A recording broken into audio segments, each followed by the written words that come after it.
හරි ළමයි. අපි සැලසුම් කළමනාකරණයේ පාඩමේ සැලසුම්කරණය කියන කොටස ඉවර කරා. අපි සූම් එකෙන් කරානේ. ඊළඟට සංවිධානකරණය කියන කොටස පටන් ගත්තා ඕගොල්ලන්ට. දැන් අන්න එතන ඉඳලා එහාට දැන් ඕගොල්ලන්ට මම මේ වීඩියෝ ක්ලිප් ටික හදලා මේ ක්ලාස් එකේ කරන විදිහට මේ ටික අපේ ශ්‍රීසුමන වෙබ් එකට දානවා. දැන් පුතේ අපි සැලසුම්කරණය කියන කොටස සම්පූර්ණයෙන් ඉවර කරානේ. සැලසුම්කරණය හරි. මේකෙදි අපි කිව්වේ අනාගතයේදී මොනවද කරන්න කියන එක වර්තමානයේදී හිතන්න කිව්ව මුලින්ම. ඒක තමයි සැලසුම්කරණයක් කරනවා කියලා කිව්වේ. ව්‍යාපාරයක් හැටියට වැඩ ටික කරගෙන යන එක නෙමෙයි කළමනාකරණයක් ඇතුළු වැඩ කරනවා නම් අංක එකට කරන්න ඕනේ සැලසුම්කරණයක් කරලා ඉන්න ඕනේ. මොකද්ද සැලසුම්කරණය කියන්නේ? තමන් අනාගතයේ කරන දේවල් ටික සහ ඒවා කරන විදිහ වර්තමානයේදී හිතලා ඉන්න ඕනේ. ඒකට කියනවා සැලසුම්කරණය. සැලසුම්කරණයෙන් පස්සේ දැන් අපි හිතලා ඉවරයි. මොනවද අනාගතේ කරන්න කියන දේවල් ටික හිතලා ඉවරයි. ඒවා කරන්නේ කොහොමද කියන එක හිතලා ඉවරයි. හරි. දැන් තියෙන්නේ අපිට දැන් මේ අනාගතයේදී අපි කරනවා කියලා හිතපු දේවල් ටික කරන්න සූදානම් වීමක් වෙන්න ඕනේ. ඒක තමයි අපි කියන්නේ සංවිධානකරණය කියන්නේ. අපි කිව්වා මේකෙදි කරන්න තියෙන්නේ මේකයි. දැන් හිතලා ඉවරයිනේ මොනවද කරන්න කියලා. අනාගතේ කරන්න මොනවද කියලා හිතලා ඉවරයි. දැන් අපි කරන්න ඕනේ මේකෙදි කරන්න තියෙන වැඩ ටික අඳුර ගන්න කිව්වා. දැන් මොනවද මේ සඳහා කරන්න තියෙන කාර්යයන්. කාර්යයන් ටික හඳුනා ගැනීමක් කරන්න කිව්වා. ඊළඟට මේ වැඩ ටික බෙදලා දෙන්න කිව්වා. මොක තමයි ඕගනයිසින් කරනවා කියන්නේ ඉතින්. මුලින්ම කරන්න තියෙන වැඩ ටික මොනවද කියලා වැඩ ටික අඳුර ගන්න ඕනේ. මෙන්න මේ දේවල් තමයි දැන් මේ අරමුණු ළඟා කරගෙන ඉඳි කරන්න තියෙන්නේ. අරමුණු මෙතෙන්දි ළඟා කරගෙන තියෙන්නේ සැලසුම්කරණයේදී. දැන් ට්‍රිප් එක යන්නේ කොහෙද කියලා හිතලා ඉවරයි. දැන් කරන්නේ ඒ අදාළ ගමන යන්න මොනවද කරන්න ඕනේ දේවල්. දැන් ට්‍රිප් එකක් යනවා කියලා හිතාගෙන හිටියට ඉබේ යවෙන්නේ නැහැ. ඒ කියන්නේ ගොඩක් වෙලාවට අපි ඕගනයිසින් නැහැ කියලා කියන්නේ අපි ගාව. දැන් ඕගනයිසින් කියන එකේදී අපි වෙන්න ඕනේ දැන් ට්‍රිප් එක යන්න නම් අපි මොනවද කරන්න ඕනේ කියලා හිතන්න ඕනේ. හඳුර ගන්න ඕනේ. ඒ යද්දි කරා ට්‍රිප් එක යනවා නම් කරන්න තියෙන වැඩ ගොඩක් තියෙනවානේ. ඒ වැඩ ටික බෙදලා දෙන්න ඕනේ. ගැළපෙන අයට වැඩ ටික බෙදලා දෙන්න ඕනේ. වැඩ විතරක් බෙදලා දුන්නාට මදි. මේ වැඩ කරන්න මිනිස්සුන්ට අවශ්‍ය කරන බලතල ටික බෙදලා දෙන්නත් ඕනේ. බලතල බෙදා දෙන්න. බලතල දීලා ඒ මිනිස්සුන්ට වැඩ කරන්න ඕනි කරන සම්පත් ටික බෙදලා දෙන්න ඕනේ. මෙන්න මේ ටික හරියාකාරව වෙන් කරලා දෙනවට තමයි අපි කියන්නේ පුතේ සංවිධානකරණයක් කරනවා කියලා. සැලසුම්කරණය හරියට කරනවා කියන්නේ අනාගතයේදී මොනවද කරන්න කියලා හිතන එක. ප්ලෑන් කරන එක. ඒක අනාගතයට කරන වැඩන්නේ. දැන් මෙන්න මේ දේවල් තමයි අපි ළඟා කරගන්න යන්නේ. මේ දේවල් අපි ළඟා කරගන්නේ මෙන්න මෙහිමයි කියලා හිතුවොත්. සැලසුම්කරණය හරි. සංවිධානකරණයකින් වෙන්නේ දැන් මේ අරමුණු වලට යන්න නම් මොනවද කරන්න තියෙන වැඩ කාර්යයන් ටික හඳුනගන්න. ඒ වැඩ ටික බෙදලා දෙනවා. ගැළපෙන අයට දැන් මේ කරන්න තියෙන වැඩ ටික බෙදලා දෙනවා. ඒ වැඩ කරන්න ඕනි කරන බලතල ටිකක් බෙදලා දෙනවා. ඊළඟට මේ වැඩ කරන්න ඕනි කරන සම්පත් ටික බෙදලා දෙනවා. මෙන්න මේ ටික හරියට වෙන් කරලා බෙදලා දෙනවා නම් අන්න ඒක තමයි කියන්නේ සංවිධානකරණයක් කරා කියලා. ඕකේ පුතේ කාර්යයන් වල සංවිධානකරණයක් තියෙනවා මතක තියාගන්න ප්‍රධාන වශයෙන් එකක් තමයි පියවර ටික. සංවිධානකරණයේ පියවර ටික මතක තියාගන්න. ඒ පියවර ටිකේ අපි පියවර කීපයක් පල්ලෙහාට ආවා. ඊළඟට දැන් ඔයගොල්ලෝ කිව්ව සංවිධානකරණයේ වැදගත්කම් ටිකෙන් තමයි අපි පාඩම නැවැත්තුවේ කියන්නේ. මුලින්ම මතක තියාගන්න ඕනේ සංවිධානකරණයේ පියවර ටික. පියවර 7ක් තියෙනවා. සැලසුම්කරණයේ පියවර කීයක් තිබ්බද? 9ක් තිබ්බ. සංවිධානකරණයේ පියවර 7ක් තියෙනවා. කාර්යයන් හඳුනා ගැනීමකින් දැනගන්න කරා. වැඩ බෙදීම කියන එකක් කරා. පුද්ගල විශේෂීකරණයක් එහෙම ඇති වෙනවා කියලා කිව්වේ වැඩ බෙදලා දුන්නාම. ඊළඟට බලතල පැවරීමට එනකන් අපි කතා කරානේ. දෙපාර්තමේන්තුකරණය කියලා විශේෂ මාතෘකාවක් කතා කරා. අපි ගිහුවා දැන් කාර්යයන් ටික හඳුනාගෙන වැඩ ටික ගැළපෙන අයට බෙදලා දුන්නට පස්සේ ඒ වැඩවල තියෙන යම් ලක්ෂණ බලලා ඒ කාර්යයන් වල තියෙන සමාන ලක්ෂණ බලලා අපි යම් ප්‍රධානීන් යටතට විවිධ අංශ විදිහට විවිධ ප්‍රදේශ විදිහට විවිධ ඒකක විදිහට බාර දෙනවා. ඒක තමයි දෙපාර්තමේන්තුකරණය. උතන විශේෂයෙන් මතක තියාගන්න අර දෙපාර්තමේන්තුකරණය කළ හැකි පදනම් ටික. එතන පදනම් 5ක් විතර තිබ්බනේ. ඒ පදනම් ටික මතක තියාගන්න දෙපාර්තමේන්තුකරණය කළ හැකි පදනම්. බලතල බෙදීම කියන සිද්ධියෙන් පස්සේ දැන් ඕගොල්ලන්ට එනවා පුතේ මේ දැන් වැඩ ටික බෙදලා දුන්නට පස්සේ මිනිස්සුන්ට දැන් එක ගැළපෙන සේවකයාට ඒ වැඩ කරන්න ඒගොල්ලන්ට ඕනි කරන බලතල ටික දෙන්නත් එපා. බලතල දුන්නා කියන්නකො. මේ බලතල පැවරීමත් එක්ක කලමනාකරණයේ මතුවෙන විශේෂ සංකල්ප ටිකක් තියෙනවා. ඒ ටික තමයි මට ඕගොල්ලන්ට අද කියලා දෙන්න තියෙන්නේ. සංවිධානකරණයට අදාළව දැනට විශේෂයෙන් මතක තියාගන්න ඕන දේ තමයි අන්න අර දෙපාර්තමේන්තුකරණය කළ හැකි පදනම් ටිකයි සංවිධානකරණය කියන දේ වැදගත් වන්නේ ඇයි කියන එකයි. දැන් සැලසුම්කරණයේ තිබ්බ වැදගත්කම. එහෙම නැත්නම් අවශ්‍යතාවය, එහෙම නැත්නම් ප්‍රයෝජන. සංවිධානකරණයේ දැන් ඉගෙනුවා වැදගත්කම් කියලා අහන්නත් පුළුවන්, ප්‍රයෝජන කියලා අහන්නත් පුළුවන්, වාසි කියලා අහන්නත් පුළුවන්, මොන විදිහකට අහන්න පුළුවන්. ඊළඟට දැන් අද තියෙනවා ඔය බලතල පැවරීම කියන සිද්ධියත් එක්ක පැන නගිනවා විශේෂිත කළමනාකරණ සංකල්ප ටිකක්. අපි ඒ ටික නිකන් සාමාන්‍ය අමුවෙන්ම මතක තියාගමු. මොකද මේ කළමනාකරණයේ මේ සංවිධානකරණයක් එක්ක ඒ ටික පටලන්නේ නැතුව මේ විශේෂිත සංකල්ප ටික. එකක් තමයි අපිට හම්බ වෙන වචනයක් අනකිරීමේ දාමය කියන. මොන හරියට අහගෙන ඉන්න බලාගෙන ඉන්න මෙන්න මේ වචන මේ පාඩමේදීව තමයි හම්බ වෙන්නේ. වෙන කිසිම පාඩමක ඔයගොල්ලෝ මේ වචන අහලා නැහැ. අනකිරීමේ දාමය. දැන් මොකද්ද අනකිරීමේ දාමය කියන්නේ? පුතේ දාමයක් කියලා කියන්නේ සාමාන්‍යයෙන් අර එකට ඔන්නෝම සම්බන්ධ වෙලා යනවා වගේ එකක් නේ දාමයක් කියන්නේ. පිළිවෙලට ඔහොම සම්බන්ධ වෙවි යනවා නම් අපි ඒකට කියනවා දාමයක් කියලා. මෙතන තියෙන්නේ අනකිරීමේ දාමයනේ. අනකිරීමේ දාමය කිව්වහම පුතේ වෙන්නේ මේකයි. දැන් ඉහළම ඉන්නවා යම් කිසි කලමනාකරණයක්. අපි යාට කියමු CEO කියලා. එතන ඉඳලා පල්ලෙහාට මෙන්න මේ විදිහට පිළිවෙලකට බෙදිලා යනවා මෙහෙම මේ.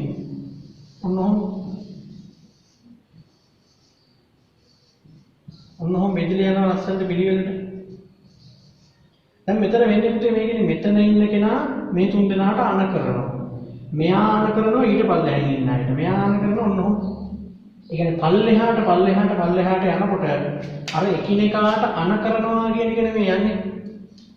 කිසිම තැනකින් කැඩෙන්නේ නැතුව ඉහළ නිලධාරීන්ගේ ඉඳලා පල්ලෙහා ඉන්න අයට නියෝග ගලාගෙන යනවා. මෙයා මෙයාට අණ කරනවා, ඒගොල්ලෝ ඊට පල්ලෙහාන් ඉන්න අයට අණ කරනවා, ඒගොල්ලෝ තවත් පල්ලෙහාන් ඉන්නවා නම් ඒගොල්ලන්ට අණ කරනවා. මෙන්න මේ විදිහට කිසිම තැනකින් කැඩෙන්නේ නැතුව මේ බලතල ටික පල්ලෙහාට යනවට තමයි කියන්නේ අනකිරීමේ දාමය කියලා. ඉහළ කලමනාකරණයේ සිට පහළ කලමනාකරණයේ තෙක් නොකැඩුණු අධිකාරී මාර්ගය. නොකැඩුණු අධිකාරී මාර්ගය. එහෙමයි කියන්නේ. මේ අධිකාරී මාර්ගය කියලා කියන්නේ බලතල කියන එක. මෙතනින් මෙයාට බලතල යනවා, මෙතනින් මෙයාට බලතල ටික යනවා, මෙතනින් තව පල්ලෙහා ඉන්නවා නම් එයාට බලතල යනවා. අන්න ඒ විදිහට ඉහළ කළමනාකරුවන් ඉඳලා පල්ලෙහා කළමනාකරණය දක්වා බලතල පල්ලෙහාට ගලාගෙන යනකොට අපි ඒකට කියනවා මොකද්ද? අනකිරීමේ දාමය. අනකිරීමේ දාමය. ඒක ලියන්නද තියෙන අන කියවන්නකො. බුක් එකේ තියෙන අනකිරීමේ දාමය කියන එක බලන්න. සංවිධානයේ ඉහළ කළමනාකරණයේ සිට පහළ කළමනාකරණයේත් එක් නොකැඩුණු අධිකාරී මාර්ගය අනකිරීමේ දාමය ලෙස හඳුන්වයි. කෙටියෙන්ම ඒ චුට්ට මතක තිබ්බනම් ඇති. අනකිරීමේ දාමය කියන්නේ ඉහළ කළමනාකරුවන් ඉඳලා පහළ කළමනාකරණය කරනකම් කිසිම තැනකින් කැඩෙන්නේ නැතුව පල්ලෙහාට යන දාමය. අනකිරීම කියන දේ පල්ලෙහාට ගලාගෙන යනවා කියන එක කියන්නේ. ඔය ස්තම් පුරවන ගන්න තමයි එන්නේ. ඒකයි මම කිව්වේ කළමනාකරණයේ සංවිධානකරණය කියන එකත් එක්ක වැඩි සම්බන්ධ කරන්නේ නැතුව නිකම් මේ වචන නිකන් තනි වචන විදියට තනි සංකල්ප විදියට අර අමුවෙම මතක තියාගන්න. එතකොට ලේසි. දැන් අනකිරීමේ දාමය කියන එක හරිනේ. ඊට පස්සේ තියෙනවා මේකෙන්න පැන නගින තව සංකල්පයක්. මේ අනකිරීමේ දාමය කියන එක නිසා ඇති වෙනම තව සංකල්පයක් පුතේ අනකිරීමේ ඒකීයතාවය කියන්නේ. අනකිරීමේ ඒකීයතාවය. මේකත් දැන් ඔයගොල්ලෝ මීට කලින් අහලා නැහැ මේ වචනේ. අනකිරීමේ ඒකීයතාවය කියන වචනේ. ඕකේ තේරුම මේකයි. දැන් පල්ලෙහාට මේ වගේ බලතල බෙදලා දීලා තියෙනවා නම් අපිට පුළුවන් අපේ ව්‍යාපාරය තුළ අනකිරීමේ ඒකීයතාවයක් තියාගන්න. මොකද්ද මේ අනකිරීමේ ඒකීයතාවයක් තියාගන්නවා කියලා කියන්නේ? හැම වෙලේම ඉහළ නිලධාරීන් අන කරන්න ඕනි තමන්ගේ ළඟම ඉන්න පල්ලෙහා සේවකයන්ට විතරයි කියන්නේ. මේ ඉහළ කළමනාකරුවා හැම වෙලේම අන කරන්න ඕනි තමන්ගේ ළඟම ඉන්න පහළ සේවකයට විතරයි. يعني පුතේ මෙයා නියෝග කරන්න ඕනේ මෙන්න මේ තමන්ගේ ළඟම පල්ලෙහා ඉන්න තුන් දෙනාට විතරයි. මෙයා ඇවිල්ලා මෙන්න මෙහි ආයත නියෝග කරලා හරියන්නේ නැහැ.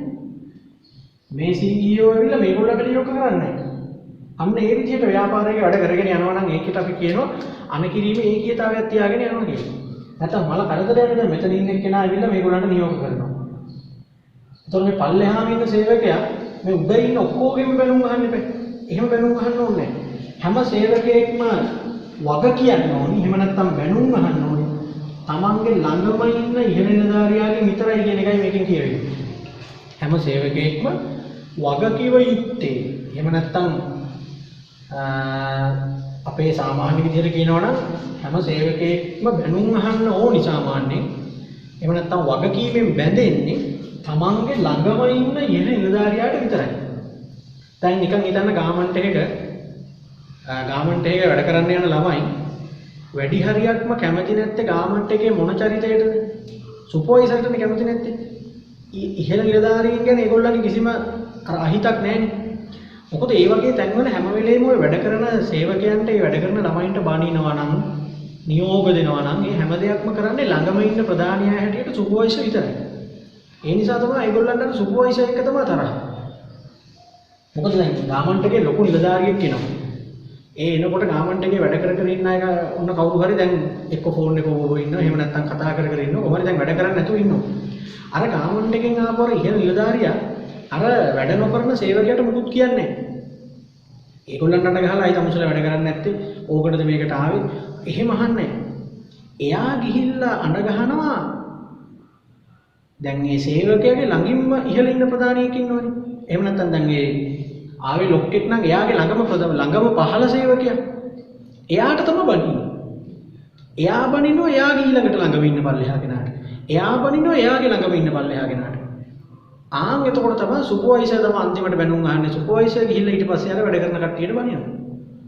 පැහැදිලිද ඒක? ඒ කියන්නේ හැම වෙලාවෙම එක් ප්‍රධානියෙක් අනකල යුත්තේ තමාගේ ආසන්නතම පහළ සේවකයන්ට පමණයි. එක් ප්‍රධානියෙක් අනකල යුත්තේ ආසන්නතම පහළ සේවකයන්ට පමණයි. එහෙම නැත්නම් සේවකයාගේ පැත්තෙන් කියනවා නම් සේවකේ වගකිව යුත්තේ ආසන්නතම ඉහළ නිලධාරීන්ට පමණයි. අන්න ඒක කියව ගන්න පොඩ්ඩක්. අනකිරීමේ දාමය කියන වචනේ දැන් දන්නවා. අනකිරීමේ දාමය මේ ඔක්කොම කලබනාකරණයටම ආවේනික වෙච්ච විශේෂිත සංකල්ප. අනකිරීමේ දාමය කියන එක දන්නවා. අනකිරීමේ ඒකීයතාවය කියන එක දන්නවා. අනකිරීමේ දාමය දන්නවා. අනකිරීමේ ඒකීයතාවය කියන එක දන්නවා. හරිද? මොකක්ද අනකිරීමේ දාමය දැම්මම මතක තියාගමු. එතකොට ලේසියි. ඉහළ කළමනාකරණයේ සිට පහළ කළමනාකරණයට නොකැඩුණු අධිකාරී මාර්ගය. ඉහළ කළමනාකරුවන් ඉඳලා පල්ලෙහා කළමනාකරුවන්ට එනකන් බලතල ටික පිළිවෙලට පල්ලෙහාට ගලාගෙන යනවට කියනවා මොකද්ද? අනකිරීමේ දාමය. එක කළමනාකරුවෙක් එහෙම නැත්නම් එක් ප්‍රධානියෙක් එක් සේවකයෙක්ට පමණක් වග කියමේ අන කරන්න ඕනේ කියන එක. අනකිරීමේ ඒකීයතාවය. ඒතකොට හැම සේවකයෙක්ම අර ඉන්න ඉහළ නිලධාරීන් ඔක්කොගෙම බැනුම් අහන්න එහෙම ඕනේ නැහැ. හැම කළමනාකරුවෙක්ම අන කරන්න ඕනි තමන්ගේ ළඟම පහළ සේවකයන්ට විතරයි. ඒක තමයි මේකේ අනකිරීමේ ඒකීයතාවයකින් කියන්නේ. සේවකයාගේ පැත්තෙන් කියනවා නම් හැම සේවකයෙක්ම වග කියන්න ඕනි තමන්ගේ ළඟම ඉන්න ප්‍රධානියාට විතරයි. පැහැදිලිද? තව තියෙනවා මේ වගේ විශේෂිත වචනයක් පාලන අවකාශය කියන්නේ. පාලන අවකාශය. පුතේ අවකාශය කියන්නේ ඉඩකඩ කියන එකනේ. පාලන අවකාශය කියන එක හැදෙන්නේ මෙහෙමයි. දැන් මේ රූප සටහන බලන්නකො. දැන් මේකේ මම ඇඳලා තියෙනවා ඉහළ කළමනාකරුවෙක් යටතේ පල්ලෙහාට මෙහෙම එක ගලාගෙන යනවා. හරි. පල්ලෙහාට මෙහෙම ගලාගෙන යනවා. දැන් බලන්න මෙතන ඉන්නේ CEO නම් මෙයා යටතේ කී දෙනෙක් ඉන්නවද කියලා බලන්න දෙන්නයි.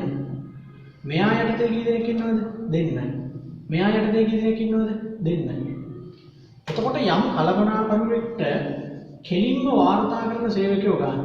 දැන් මෙතන ඉන්න කළමනාකරුවාට ඍජුවම වාර්තා කරන සේවකයෝ දෙන්නේ. මෙතන ඉන්න මැනේජර් ගත්තාම එයාට ඍජුවම වාර්තා කරනවා සේවකයෝ දෙන්නේ. මෙතන ඉන්න මැනේජර් ගත්තාම එයාට ඍජුවම වාර්තා කරන අය දෙන්නයි ඉන්නේ. අන්න ඒ විදිහට පුතේ යම් කළමනාකරුවෙක් යටතේ ඉන්න සේවකයෝ ගාන යම් කිසි කළමනාකරුවෙකුට ඍජුවම වාර්තා කරන සේවකයෝ ගාන කී දෙනෙක් ඉන්නවද කියන එක අපි කියනවා මොකද්ද? පාලන අවකාශය. ඒ ගාන කීයද කියන එක ප්‍රශ්නයක් නෑ. ඒකට කියන්නේ පාලන අවකාශය. යම් කළමනාකරුවෙක් යටතේ සේවකයෝ කීයක් ඉන්නවද කියන එක.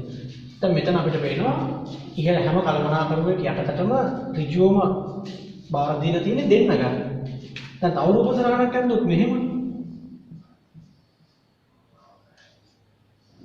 දැන් මේ ඔක්කොම සේවකයෝ කියලා හිතන්නකො මෙතන. මෙතන ඉන්නවා එක්කෙනෙක්. එයා යටතේ මේ ඔක්කොමලා ඉන්නවා මේ. හොයද? ඒක මෙතනත් වෙලා තියෙන්නේ යම් කළමනාකරුවෙක් යටතේ සේවකයෝ ටිකක් මෙතනත් ඉන්නවා. හැබැයි පුතේ මෙතන හිටියේ යම් කිසි කළමනාකරුවෙක් යටතේ සේවකයෝ දෙන්නයි. මෙතන එක කළමනාකරුවෙක් යටතේ සේවකයෝ ගොඩක් ඉන්නවා මේ. ඉතින් ගොඩක් හිටියත් එකයි චුට්ටක් හිටියත් එකයි යම් කළමනාකරුවෙක්ට ඍජුවම වාර්තා කරන සේවකයන්ට අපි කියනවා පාලන අවකාශය. මෙතෙන්දී පාලන අවකාශය අපි කියන්නේ පටු පාලන අවකාශය. මොකද එක මැනේජර්ට සේවකයෝ චුට්ටයි ඉන්නේ අධීක්ෂණය කරන්න. මෙයා බලන්න ඕනේ දෙන්නෙක් ගැන විතරයි. මෙයා බලන්න ඕනේ දෙන්නෙක් ගැන විතරයි. මෙතන එහෙම නැහැ. එක ලොක්කයි ඉන්නේ. ඒ ලොක්ක යටතේ ඉන්න 1 2 3 4 5 6 7. ඒතර එයාට වෙලා තියෙන්නේ එයා යටතේ අධීක්ෂණය වෙන එයාට බාර දීලා ඉන්නවා සේවකයෝ මෙතෙන්ට වඩා ගොඩක්. ඉතින් මේකට අපි කියනවා පටු පාලන අවකාශය. මේකට අපි කියනවා පුළුල් පාලන අවකාශය. වටු උනත් පුළුල් උනත් දෙකම ඉතින් පාලන අවකාශය තමයි යම් කළමනාකරුවෙක් යටතේ ඉන්න සේවකයෝ ගන්න. එහෙම නැත්නම් යම් කළමනාකරුවෙක්ට ඍජුවම වාර්තා කරන සේවකයන් සංඛ්‍යාව. ඒ සේවකයන් සංඛ්‍යාව කුඩා ප්‍රමාණයක් වෙනකොට කියනවා පටු පාලන අවකාශය. යම් කළමනාකරුවෙක් යටතේ සේවකයෝ ගොඩාක් ඉන්නවා නම් ඒකට කියනවා පුළුල් පාලන අවකාශය. දැන් පටු පාලන අවකාශයක්ද හොඳ පුළුල් පාලන අවකාශයක්ද හොඳ?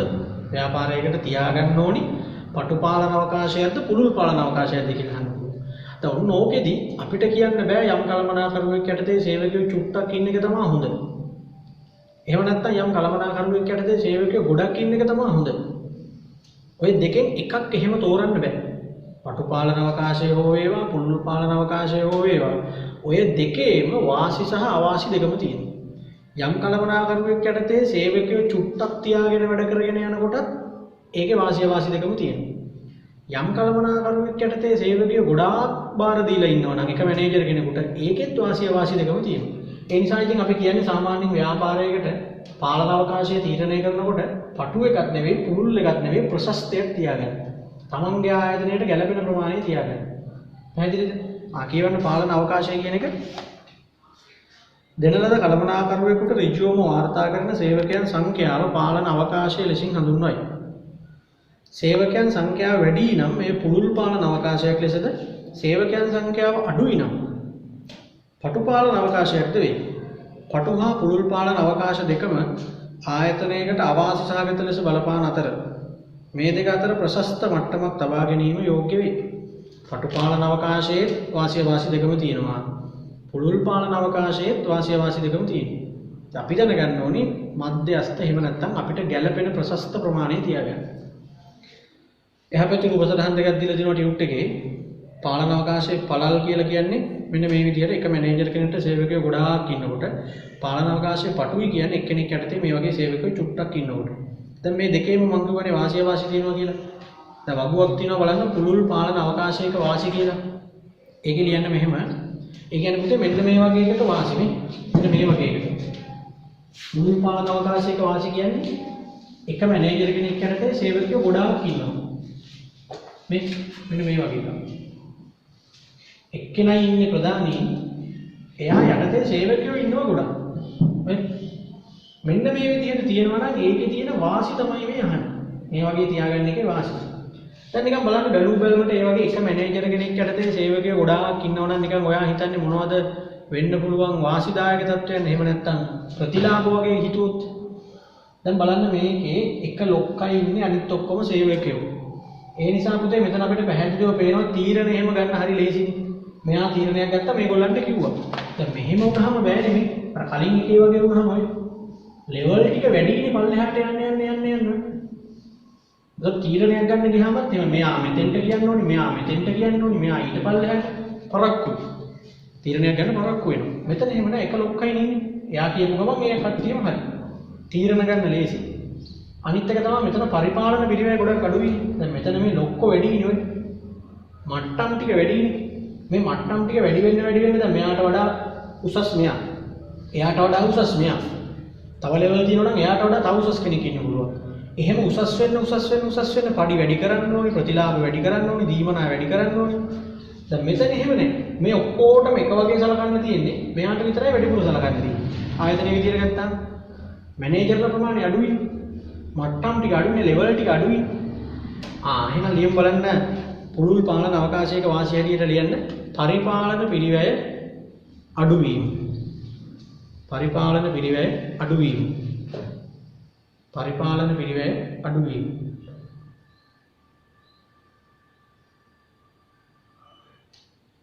අනිත් එක තීරණ ගැනීම පහසු වීම. තීරණ ගැනීම පහසු වීම. තීරණ ගැනීම පහසු වීම. පරිපාලන පිරිවැය අඩු වීම හරි අනික තීරණ ගැනීම පහසු වීම. තීරණ ගැනීම පහසු වීම. තීරණ ගැනීම පහසු වීම.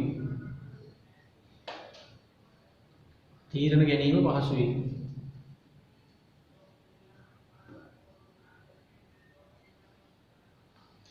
තව එකක් කියන්න දැන් මෙතෙන්දී තීරණ ගන්න ලේසි වගේම සංනිවේදනයත් ලේසියි. දැන් මෙහෙන් තොරතුරක් එහෙම පල්ලෙහාට ගලාගෙන යන්න ගියොත් මෙතන තියෙන තොරතුර මෙයා හරියට එන්න වෙලා යනවා වරක් වෙනවා. මෙතන එහෙම නෑ මෙයා ගෙලින් මේ කට්ටියට කියන්නනේ තියෙන්නේ. එහෙනම් ලියන්න සංනිවේදනය පහසු වීම. සංනිවේදනය පහසු වීම. සංනිවේදනය පහසු වීම. සංනිවේදනය පහසු වීම.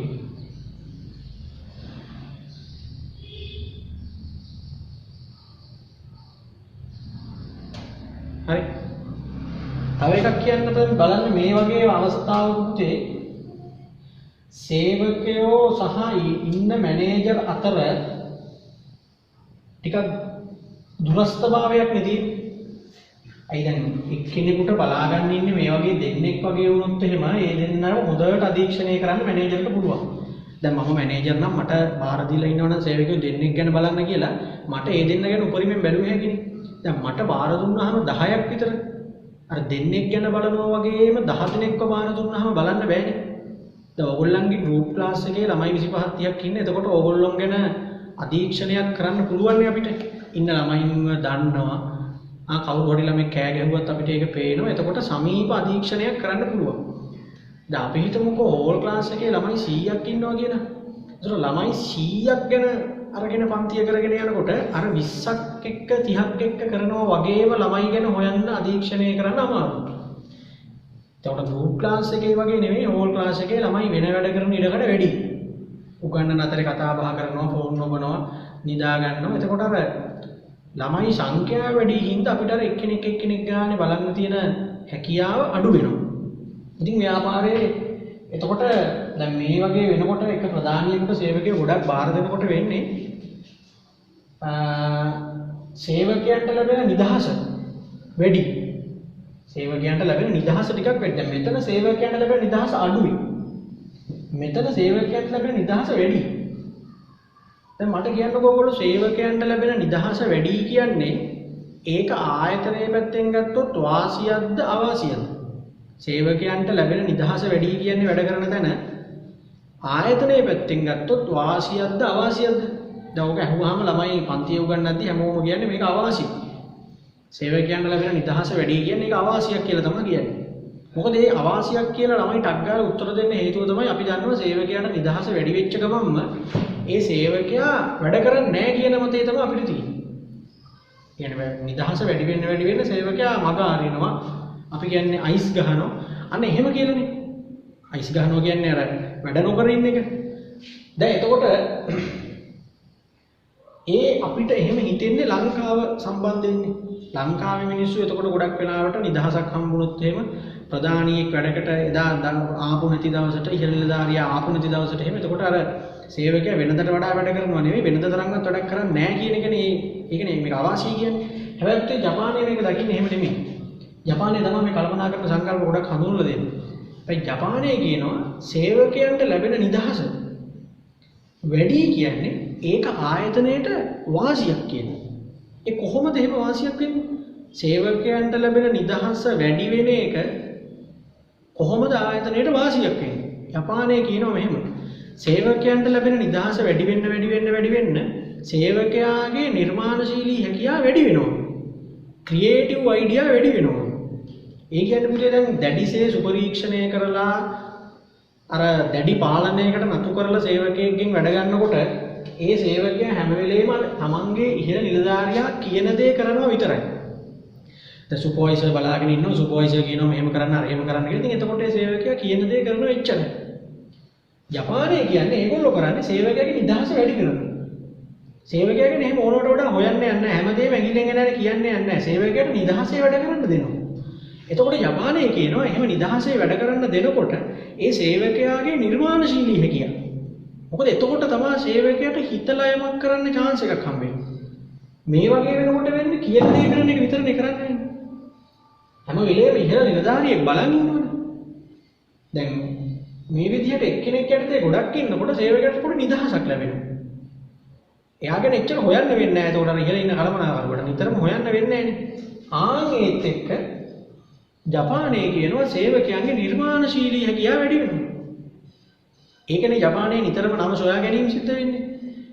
එහේ විශ්මිත නිර්මාණ විවිධ යන්ත්‍ර වාහන මේ හැම එකක්ම අමුතු අමුතු දේවල් අලුත් දේවල් හදන්නේ ජපානයේනේ. මොකද ඒගොල්ලන්ගේ දර්ශනය අරක. එයා සේවකයන්ට නිදහස දෙනවා. එතකොට තමයි හිතලා වැඩක් කරන්න මිනිහෙක් පෙළඹෙන්නේ. එහෙම නැත්නම් අර කියන දෙයට වඩා දෙයක් කරන්න. එයාටත් හිතන්න දැන් වෙලාවක් තියෙනවනේ, chance එකක් තියෙනවනේ. හැම වෙලේම නියෝග දී ඉන්න ගියාම ඒ සේවකයා නියෝග පිළිපදිනවට වඩා දෙයක් කරන්න බෑ. ඔන්න ඔය හේතුව නිසා ඒක පුතේ අවාසියක් නෙවෙයි. සේවකයාගේ නිදහස වැඩි වෙනවා කියන එක මතක තියාගන්න අවාසියක් නෙමෙයි ආයතනයේ. ඒක වාසියක්. ඒක වාසියක් වෙන්නේ සේවකයන්ගේ නිර්මාණශීලී හැකියාව මේ හරහා වැඩි වෙනවා කියලා කියනවා. එහෙමනම් ලියන්න වාසියක් හැටියට දැන් පුළුල් පාලන අවකාශයක සේවකයන්ගේ නිදහස වැඩි වී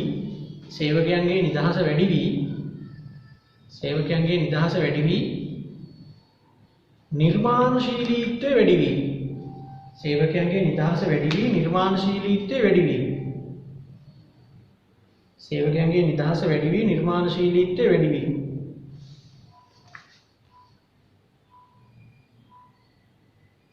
හරි නිදහස වැඩි වී නිර්මාණශීලීත්වය වැඩි වීම හරි දැන් ඉන්නේ එහා පැත්තේ අවාසි ලියන්න තියෙනවා ඒ කියන්නේ මේ විදිහට එක්කෙනෙක් යටතේ සේවකයෝ ගොඩාක් තියාගෙන කටයුතු කරාම වෙන්න පුළුවන් අවාසිදායක තත්ත්වයනුත් තියෙනවා එකක් තමයි ලියන්න සමීප සුපරීක්ෂණයක් කළ නොහැකි වීම සමීප සුපරීක්ෂණයක් කළ නොහැකි වීම සමීප සුපරීක්ෂණයක් කළ නොහැකි වීම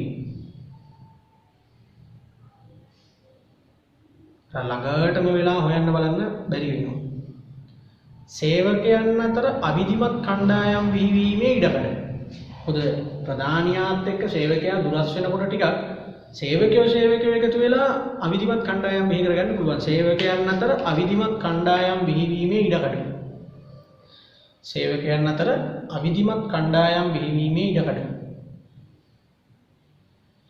සේවකයන් අතර අවිධිමත් කණ්ඩායම් බිහිවීමේ ඉඩකඩ ඒකත් අවශ්‍යයි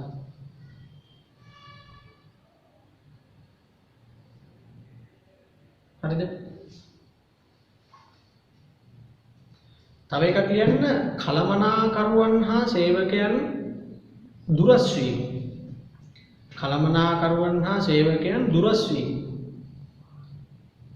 කලමනාකරුවන් හා සේවකයන් දුරස් වීම කලමනාකරුවන් හා සේවකයන් දුරස් වීම හරිද ඕක තමයි සාමාන්‍යයෙන් අර එක මැනේජර් කෙනෙක් යටතේ සේවකයෝ ගොඩාක් ඉන්න ගියාම තියෙන අවශ්‍යදායක තත්ත්වය. දැන් අපි එන්නකො පටුපාලන අවකාශයේ. පටුපාලන අවකාශයේ කියව ගම මේ වගේ එකක් මවා ගන්න. ඒ කියන්නේ එක මැනේජර් කෙනාට සේවකයෝ චුට්ටයි වාර දෙන්න.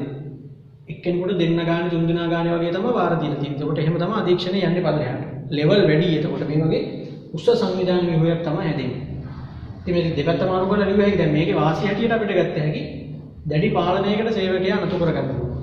කියන්නේ සේවකයන් දැඩි පාලනයකට ලක් කළ හැකි වීම. සේවකයන් දැඩි පාලනයකට ලක් කළ හැකි වීම. මොකද එක්කෙනාට බාර දීලා තියෙන චුට්ටයිනේ. එතකොට යාට ඒ තමන්ට බාර දුන්න කීප දෙනා ගැන උපරිමයෙන් බලලා වැඩ කරන්න පුළුවන්. සේවකයන් දැඩි පාලනයකට ලක් කළ හැකි වීම.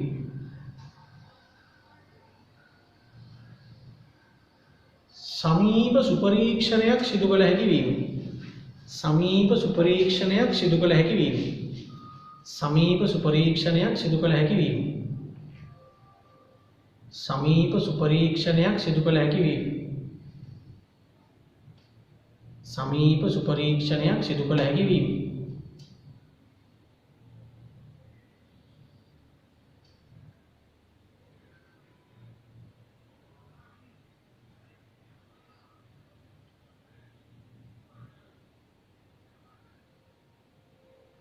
හරිද? මේ විදිහට තියාගත්තාම තියෙන වාසි. සමීප සුපරීක්ෂණයක් කරන්න පුළුවන්. සේවකයා දැඩි පාලනයකට නතු කරන්න පුළුවන්. තව එකක් කියන්න සේවකයන් සහ කළමනාකරුවන් අතර ඍජු සම්බන්ධතාව වර්ධනය වීම. කළමනාකරුවන් හා සේවකයන් අතර ඍජු සම්බන්ධතාව වර්ධනය වීම. ඍජු සම්බන්ධතාව වර්ධනය වීම.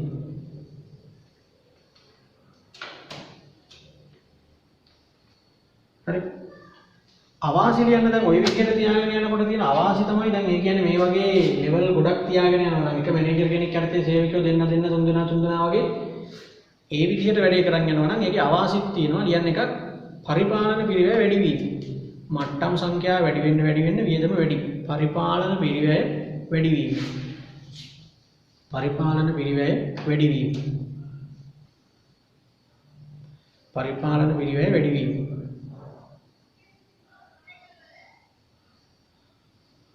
තව එකක් කියන සේවකයන්ගේ නිදහස අඩු වී සේවකයන්ගේ නිදහස අඩු වී සේවකයන්ගේ නිදහස අඩු වී නිර්මාණශීලීත්වය අඩු වී නිර්මාණශීලීත්වය අඩු වී සේවකයන්ගේ නිදහස අඩු වී නිර්මාණශීලීත්වය අඩු වී නිර්මාණශීලීත්වය අඩු වී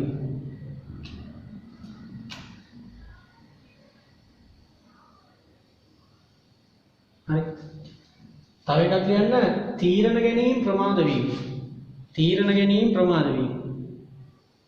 තීරණ ගැනීම ප්‍රමාද වීම. ලෙවල් සංඛ්‍යාව වැඩි වෙන්න හදිසි තීරණ එහෙම ගන්න බැරි වෙනවා. තීරණ ගැනීම ප්‍රමාද වීම. තීරණ ගැනීම ප්‍රමාද වීම.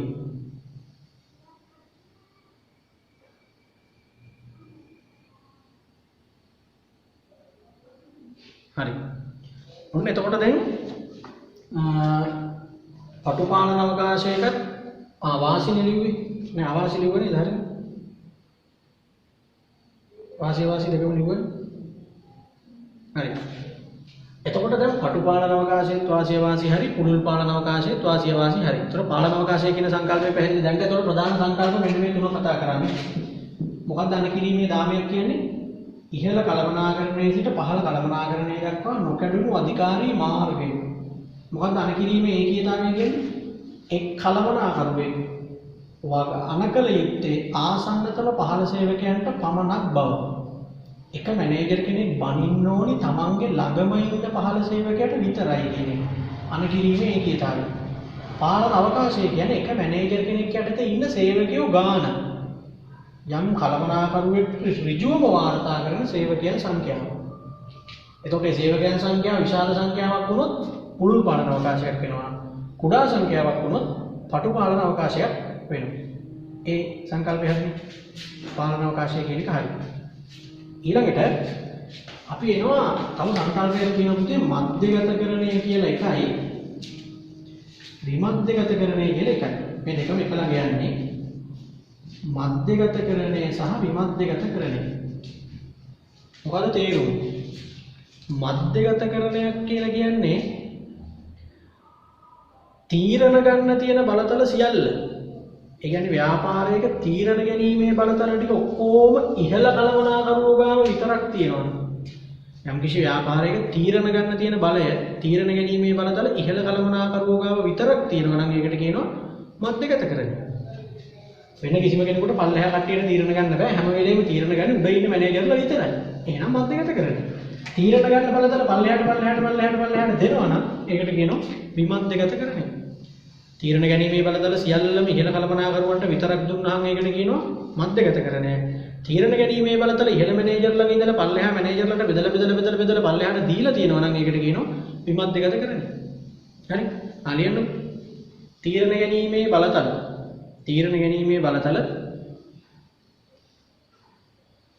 ඉහළ කළමනාකරණයට පමණක් කේන්ද්‍රගත වී තිබීම.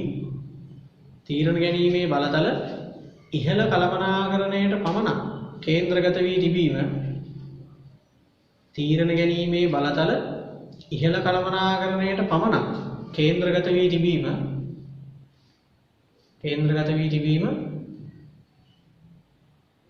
මධ්‍යගතකරණය වන අතර තීරණ ගැනීමේ බලතල ඉහළ කළමනාකරණයට පමණක් කේන්ද්‍රගත වී තිබීම මධ්‍යගතකරණය වන අතර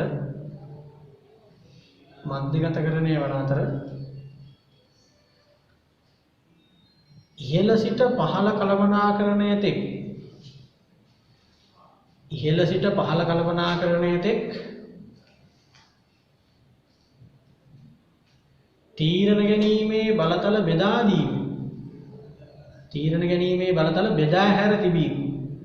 තීරණ ගැනීමේ බලතල බෙදා හැර තිබීම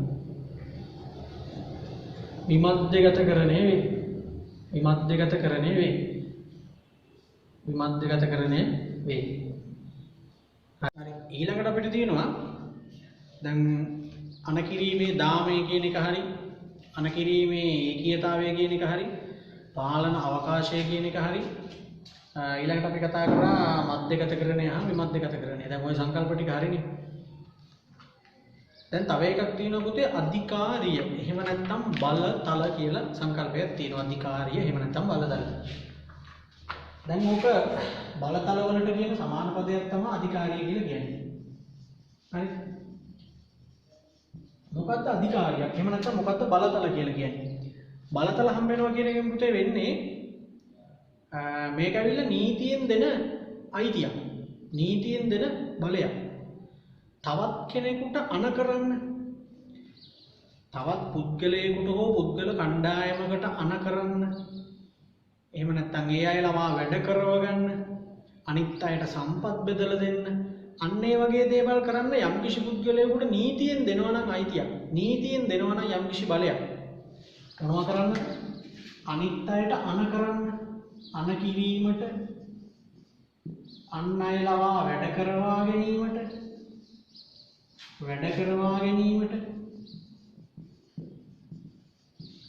අනිත් අයට සම්පත් බෙදලා දෙන්න. සම්පත් බෙදා දීමට මෙන්න මේ වගේ දේවල් කරන්න යම්කිසි පුද්ගලයෙකුට තනතුර මත තමයි මේ දේවල් දෙන්නේ නීත්‍යානුකූලව දෙනවා නම් බලයක්. ඒකට අපි කියනවා බලතල කියලා. දැන් පොලිසිය OIC කියන කෙනා ගැන හිතන්නකෝ. එයාට මේ OIC කියලා දීලා තියෙන බලතල ටිකක් නෙමෙයි දීලා තියෙන්නේ. ඒ බලතල දුන්නා කියන එකෙන් මොකද්ද වෙලා තියෙන්නේ? OICට පුළුවන් අනිත් අයට අණ කරන්න. අනිත් අය ළමා වැඩ කරව ගන්න පුළුවන්. අනිත් අයට සම්පත් වෙන් කරලා බෙදලා දෙන්න පුළුවන්. ඒ සියලු දේවල් කරන්න එයාට පුළුවන් වෙලා තියෙන්නේ එයාට අර තනතුරත් එක්ක හම්බ වෙච්ච නීත්‍යානුකූල බලය නිසා. ආන්ගේ කියන්නේ නීත්‍යානුකූල බලයට හම්බ වෙන බලයට තමයි පුතේ අපි කියන්නේ අධිකාරිය කියන්නේ. තනතුර සමග නීතියෙන් හිමිවන බලය. අධිකාරිය එහෙම නැත්නම් බලතල කියලා කියනවා. පැහැදිලිද? දැන් ජනාධිපති කියන්නේ එතන බලතල ටිකක් නේ තියෙන්නේ. එක් පුද්ගලයා එක කාර්යයට ඇවිල්ලා මේ බලතල ටික ගන්නවා.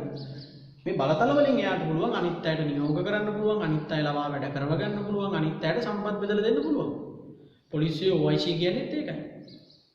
ඉස්කෝලේ විදුහල්පති කියන්නේත් ඒකයි. විදුහල්පති කියන්නේ තනතුර. ඒ තනතුරේදී එයාට පුළුවන් අනිත් ගුරුවරුන්ට අණ කරන්න පුළුවන්. අනිත් ගුරුවරු ලවා වැඩ කරව ගන්න පුළුවන්. පාසලේ සම්පත් ටික විවිධ අංශවලට විවිධ දෙපාර්තමේන්තු වලට වෙන් කරලා දෙන්න එයාට බලයක් තියෙනවා. මේ සමස්ත බලය එයාට හම්බුනේ එයාගේ තනතුර නිසා, ප්‍රින්සිපල් කියන තනතුර නිසා. ආන් එහෙම තනතුරත් එක්ක නීතියෙන් හිමි වෙන බලයකට අපි කියනවා පුතේ අධිකාරිය කියලා. එහෙම නැත්නම් බලතල කියලා. කියන්නේ මේම විවිධ කාර්ය කිරීම සඳහා හෝ අණ කිරීම සඳහා විවිධ කාර්ය කිරීම සඳහා හෝ අණ කිරීම සඳහා විවිධ කාර්ය කිරීම සඳහා හෝ අණ කිරීම සඳහා හෝ සම්පත් බෙදා හැරීම සඳහා විවිධ කාර්ය කිරීම සඳහා හෝ අණ කිරීම සඳහා හෝ සම්පත් බෙදා හැරීම සඳහා සංවිධානයක කළමනාකරුවෙකුට සංවිධානයක කළමනාකරුවෙකුට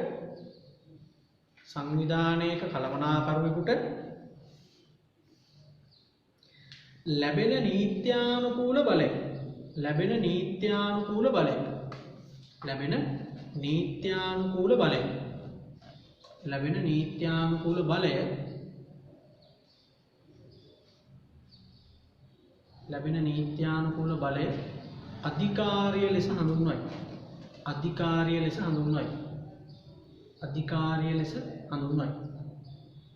අධිකාරිය ලෙස හඳුන්වයි. හරි. එතකොට ඔන්න බලතල කියන එක හරි අධිකාරිය කියන එක හරි. ඊළඟට තව ඔන්න අපිට එනවා අලුත් වචනයක් කළමනාකරණයේ තියෙන මේක කළමනාකරන දාන වචනයක් වුණාට මේ වචනේ ඔයගොල්ලෝ කලින් අහලා තියෙනවා වගකීම කියන වචනේ. වගකීමක් කියන්නේ මොකක්ද? දැන් වගකීමක් කිව්වහම ළමයි එකපාරට හිතනවා අර account වලක් තියෙනවනේ වගකීම් කියලා. අර බාහිර පාර්ශවයන්ගෙන් අරමුදල් ලබා ගත්තට පස්සේ අරමුදල් ටික ආපසු ගෙවන්න තියෙන බැඳීමක් තියෙනවනේ ණය ගෙවන්න තියෙන බැඳීම. ඒකත් වගකීම තමයි. මෙතන පුතේ අපි කළමනාකරණයකදී වගකීම කියන්නේ එහෙම නෙමෙයි.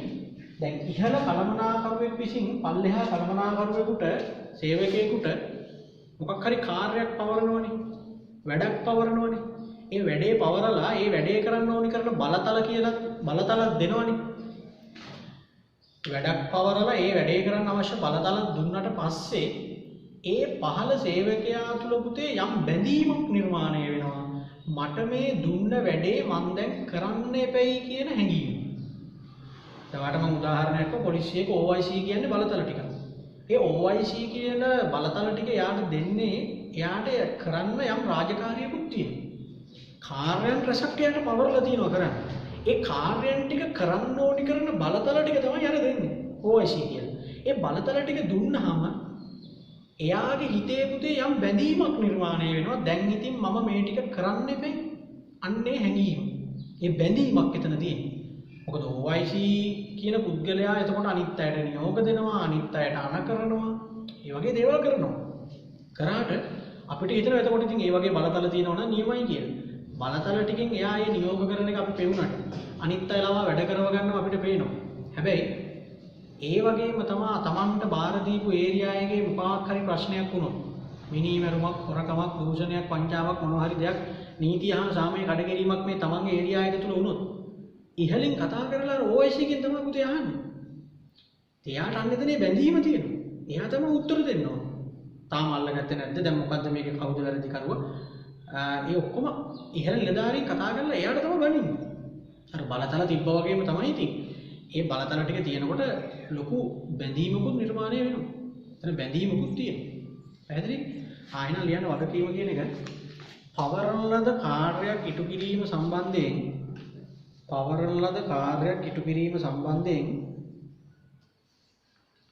පවරන ලද කාර්යයක් ඉටු කිරීම සම්බන්ධයෙන් යටත් සේවකයෙකු තුල ඇතිවන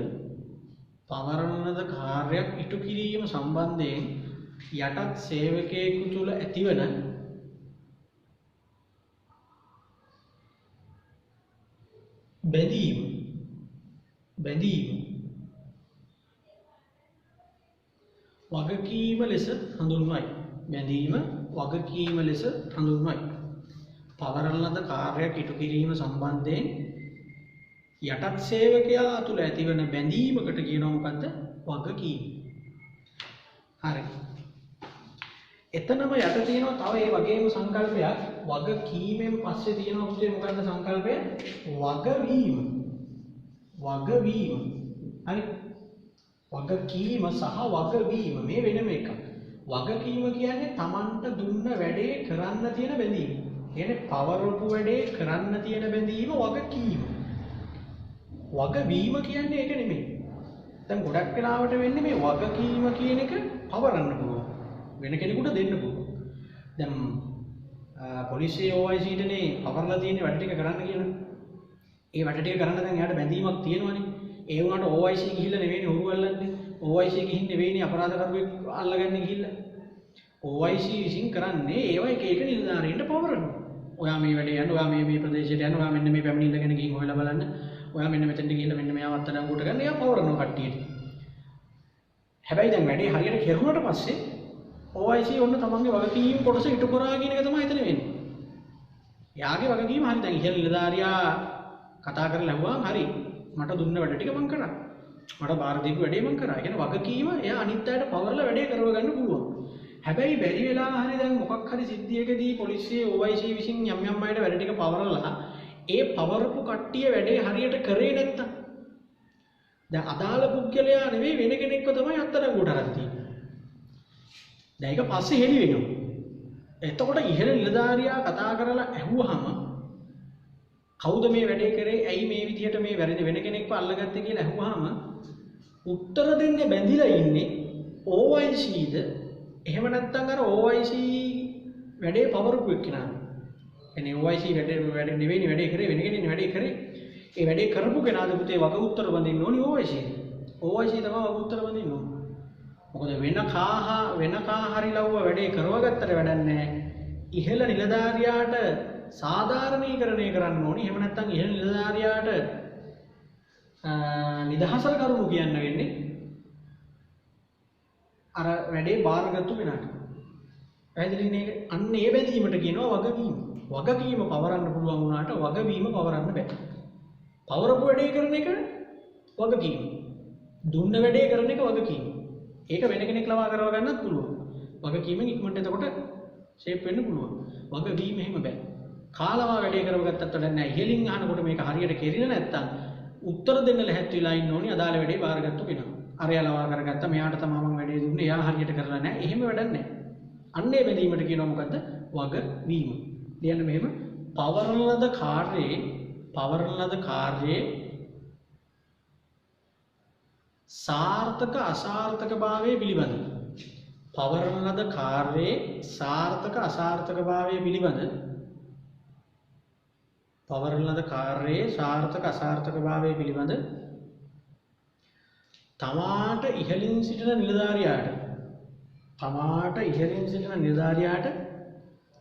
තමාට ඉහළින් සිටින නිලධාරියාට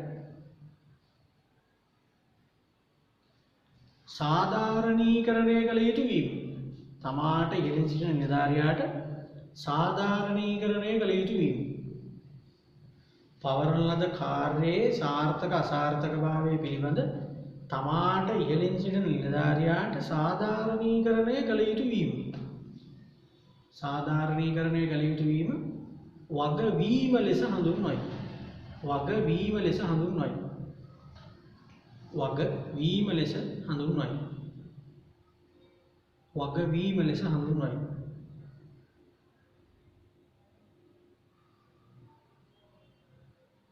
හරි. ඔන්න බලන්න එතකොට දැන් බලතල කියන එක හරි වගකීම කියන එක හරි වගවීම කියන එක හරි. ඊළඟට තියෙනවා මෙන්න මෙතන ටිකක් එක ළඟ යන සංකල්ප දෙකක් බලය සහ අධිකාරිය කියලා. බලය සහ අධිකාරිය කියලා වචන දෙකක් තියෙනවා. අධිකාරිය නම් දැන් දන්නවා මේකේ. අධිකාරිය කියන වචනේ හරි. බලය කියලා වචනයක් තියෙනවා. දැන් බලය හරියට ගත්තොත් පුතේ ඉතින් බලය කියන එකයි බලතල කියන එකේ වෙනස තමයි දැන් අපි මේ කතා කරන්නේ. දැන් මොකද අධිකාරිය කියන්නේ බලතල කියන එක නෙමෙයි. බලය හා අධිකාරිය කියන්නේ බලය හා බලතල කියන එක. මොකද්ද මේ දෙකේ වෙනස? දැන් පුතේ මම මෙහෙම ඇන්දොත් එකකට මම කියනවා එක රවුමකට ඔයා බලය කියලා දාන්න අනිත් එකට බලතල කියලා දාන්න කියලා. එහෙම වුණොත් ඔයා මේ පොඩි රවුමකට දාන්නේ දැන් බලය සහ බලතල කියන දෙක වචන දෙක දාන්නේ මේ කොහොමද මේ දෙකට දාන්නේ? ලොකු එක බලයද බලතලද? එහෙම නැත්නම් පොඩි එකද බලයද බලතලද? මෙතන ඇත්තටම පුතේ බලතල කියන එකට වඩා ලොකු එක තමයි බලය. මේකට කිව්වොත් බලය කියලා මේක තමයි බලතල. හරි. බලය තමයි ලොකු සංකල්පය. බලතල කියන්නේ පොඩි එකක්. හරියට කියනවා නම් පුතේ බලය ලැබෙන එක විදිහක් තමයි බලතල. එහෙම නැත්නම් අධිකාරිය. හැම වෙලේම බලය කියන සංකල්පය අධිකාරිය කියන සංකල්පයට වඩා පුළුල් සංකල්පයක්. එතකොට අපි මුලින්ම බලමු දැන් අධිකාරිය නම් අපි දන්නවා තව කෙනෙකුට අණ කරන්න, තව කෙනෙක් ලව්ව වැඩ කරව ගන්න, තව කෙනෙක්ට සම්පත් වෙන් කරලා දෙන්න හම්බ වෙන නීත්‍යානුකූල අයිතියක් තමයි බලතල කියලා කියන්නේ. අධිකාරිය කියලා කියන්නේ. බලය කියන්නේ මොකද්ද එතකොට? බලය කියන්නේ පුතේ බලපෑම් කිරීමේ හැකියාව කියන එක. මොකද්ද බලය කියන්නේ? බලපෑම් කිරීමේ හැකියාව. මොකද්ද බලපෑම් කරනවා කියන්නේ? බලපෑම් කරනවා කියන්නේ කෙනෙකුට පුළුවන් නම් තව කෙනෙක්ගේ චර්යාව වෙනස් කරන්න. මට පුළුවන් නම් පුතේ ඔයාගේ චර්යාව වෙනස් කරන්න. අන්න ඒ කියන්නේ ඒක තමයි මගේ බලය එතන. ඒක තමයි එතන තියෙන මගේ බලය කියලා කියන්නේ. මම ඔයාට බලපෑම් කරනවා. පන්තියේ ඉගෙන ගනිද්දි මම කියනවා කම්මුල වල අත් ගහගෙන ඉන්න කට්ටිය කම්මුල වලින් අත් පල්ලෙහාට ගන්න කියලා. ඔයාට අත පල්ලෙහාට ගන්නවා. අන්න දැක්කද මම ඔයාගේ චර්යාව වෙනස් කරා. ඒ එතන මට බලයක් තියෙනවා. ඔයා ශිෂ්‍යයා මම ගුරුවරයා නිසා මට එතන බලය කියන දේ තියෙනවා. අන්න එහෙම දෙයක් තමයි බලය කියන්නේ. මොකක් හරි දෙයක් කරලා මොකක් හරි ක්‍රමයකින් තව කෙනෙක්ගේ චර්යාව වෙනස් කරන්න කාට හරි පුළුවන් නම් අන්න ඒ මනුස්සයාට බලය තියෙනවා කියන්නේ. ඒක තමයි බලය. බලපෑම් කිරීමේ හැකියාව. ගෙදර ඉන්න පොඩි ළමයාටත් ඉතින් බලයක් තියෙනවා. අර පොඩි එකා අඬනවා. ඉතින් එතකොට අම්මා යන්න ඉන්න ගමන නවත්තනවා. එතන මොකද උනේ? අම්මගේ චර්යාව වෙනස් කරන්නේ අර පොඩි එකා. අම්මගේ චර්යාව අර පොඩි ළමයා වෙනස් කරා. අම්මා කරන්න හදපු වැඩේ කරන්න වෙන්නේ නැද්ද? යන්න හදපු ගමන යන්න වෙන්නේ නැහැ. ඒකත් බලයක් තමයි ඒක. අඬලා අම්මව නවත්ත ගන්න. අන්න ඒ වගේ කාමූරු හරි මොනවා හෝ ක්‍රමයකින් තව කෙනෙක්ගේ හෝ තව කට්ටියකගේ චර්යාව වෙනස් කරනවා නම් අන්න ඒකට අපි කියනවා පුතේ බලය කියලා. අධිකාරිය කියන්නේ නීතියෙන් හම්බෙන එක. ඒක තනතුරත් එක්ක හම්බෙන එකක්. බල තල කියන්නේ. ඒක ඉතින් තනතුරත් එක්ක හම්බ වෙනවා. ඒ වගේම තනතුරත් එක්කම නැති වෙලා යනවා. හරි. OIC කියන කෙනාට අර නියෝග කරන්න, අනිත් අය ලව්ව වැඩ කරව ගන්න හැමදාම මේක කරන්න බෑ. එයා OIC කියන තනතුරේ ඉන්නකම් විතරයි පුළුවන්. පෙන්ෂන් ගිය ගමන් එයාට ඉතින් එයා කියන දේවල් අනිත් කට්ටිය උදව් කරන්නේ නැහැ. ප්‍රින්සිපල් කියන්නේ තනතුරක්. එතන තියෙන බල තල ටිකක්. එයා ප්‍රින්සිපල් කියන තනතුරේ ඉන්නකම් විතරයි. එතකොට අර අනිත් කට්ටිය එයා කියන දේ අහන්නේ.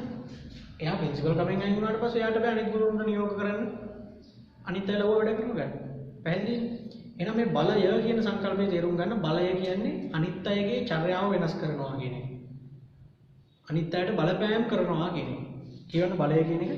බලය අධිකාරියට වඩා පුළුල් වේ. බලය ලැබීමේ එක් ක්‍රමයකී අධිකාරිය. අධිකාරිය යන ව්‍යවස්ථාවෙන් ලැබෙන විධිමත් එකක් වේ. එනම් තනතුරක් මත ලැබෙන බලය. බලය ලැබීමේ වෙනත් මූලාශ්‍රද වේ. බලය කියන එක පුතේ වෙන වෙන ක්‍රම හරහා ලැබෙනවා. මොකද බලය කියපු ගමන් ඔයා මතක තියාගන්න බලය කියන්නේ අනිත් අයට බලපෑම් කරන්න පුළුවන් කියන එක.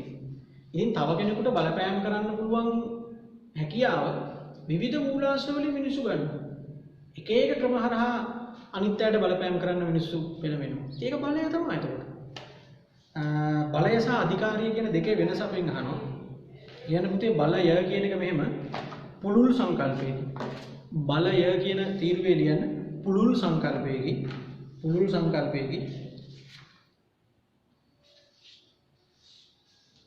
අධිකාරිය කියන එකේ ලියන්න පටු සංකල්පයකින්. අධිකාරිය කියන එකේ ලියන්න පටු සංකල්පයකින්. බලය ලියන්න පුළුල් සංකල්පයකින්. අධිකාරිය ලියන්න පටු සංකල්පයකින්. බලය කියන එක ලියන්න විවිධ මූලාශ්‍ර හරහා හිමි වේ. විවිධ මූලාශ්‍ර මගින් හිමි වේ. විවිධ මූලාශ්‍ර මගින් හිමි වේ. අධිකාරිය ලියන්න නීත්‍යානුකූලව එහෙම නැත්නම් තනතුර මත හිමි වේ. තනතුර මත හිමි වේ. විවිධ මූලාශ්‍ර මගින් හිමි වේ බලය. අධිකාරිය ලියන්න තනතුර මත හිමි වේ. තනතුර මත හිමි වේ.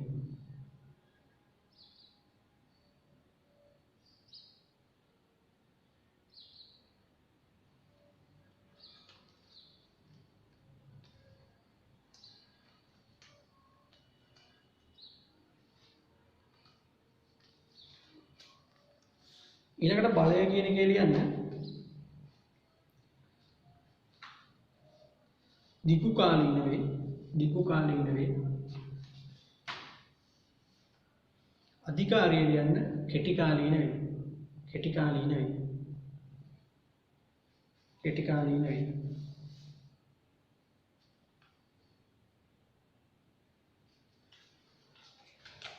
එතකොට බලය කියන තීරුවේ ලියන බලය තුලින් අධිකාරිය ලැබිය නොහැක.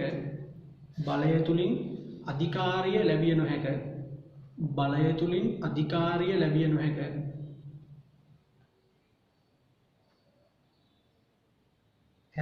බලය තුලින් අධිකාරිය ලැබිය නොහැක. බලය තුලින් අධිකාරිය ලැබිය නොහැක. අධිකාරිය පැත්තට යන්න පුතේ අධිකාරිය තුලින් බලය ලැබිය හැක. අධිකාරිය තුලින් බලය ලැබිය හැක. අධිකාරිය තුලින් බලය ලැබිය හැක.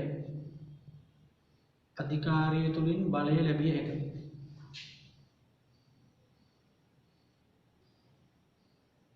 හරි. ඔන්න දෙකේ වෙනස්කම. දැන් ওই බලය කියන එකේදී දැන් අනිත් අයට බලපෑම් කරනවා කියන එකනේ බලය කියලා කියන්නේ. ඒකෙදී අර තනතුරත් එක්ක හම්බ වෙනවා එකක් ඒක අධිකාරිය. එහෙම නැත්නම් නීත්‍යානුකූලව හම්බ වෙන තනතුරත් එක්ක අධිකාරිය. ඒකට අපි කියනවා අධිකාරි බලය. ඒ අධිකාරි බලයෙන් එයාට පුළුවන් අනිත් අයට නියෝග කරන්න පුළුවන්, අනිත් අය ලව්ව වැඩ කරව ගන්න පුළුවන්, අනිත් අයට සම්පත් බෙදලා දෙන්න පුළුවන්. ඒකටනේ අපි කිව්වේ අධිකාරිය කියලා. ඒකත් බලය ලැබෙන එක ක්‍රමයක්. බල මූලාශ්‍රයටතේ කතා කරන බල මූලාශ්‍රය කියන්නේ පුතේ බලය ලැබෙන ක්‍රම කියන එක. ඉතින් පුද්ගලයෙක්ට කලමනාකරුවෙක්ට පුද්ගලයාට නෙවෙයි අපි මෙතන කතා කරන්නේ කලමනාකරුවෙක්ටනේ. කලමනාකරුවෙක්ට බලය ලබා ගන්න පුළුවන් එක ක්‍රමයක් තමයි අධිකාරිය. ඒ කියන්නේ එයාගේ තනතුරත් එක්ක කොහොමද එයාට යම් යම් දේවල් ටිකක් කරන්න නීත්‍යානුකූලව දීලා තියෙනවා. මෙන්න මේ තනතුරේදී ඔයාට මෙන්න මේ දේවල් ටික කරන්න පුළුවන් කියලා. ඒක අධිකාරි බලය කියලා අපි ඒකට කියනවා.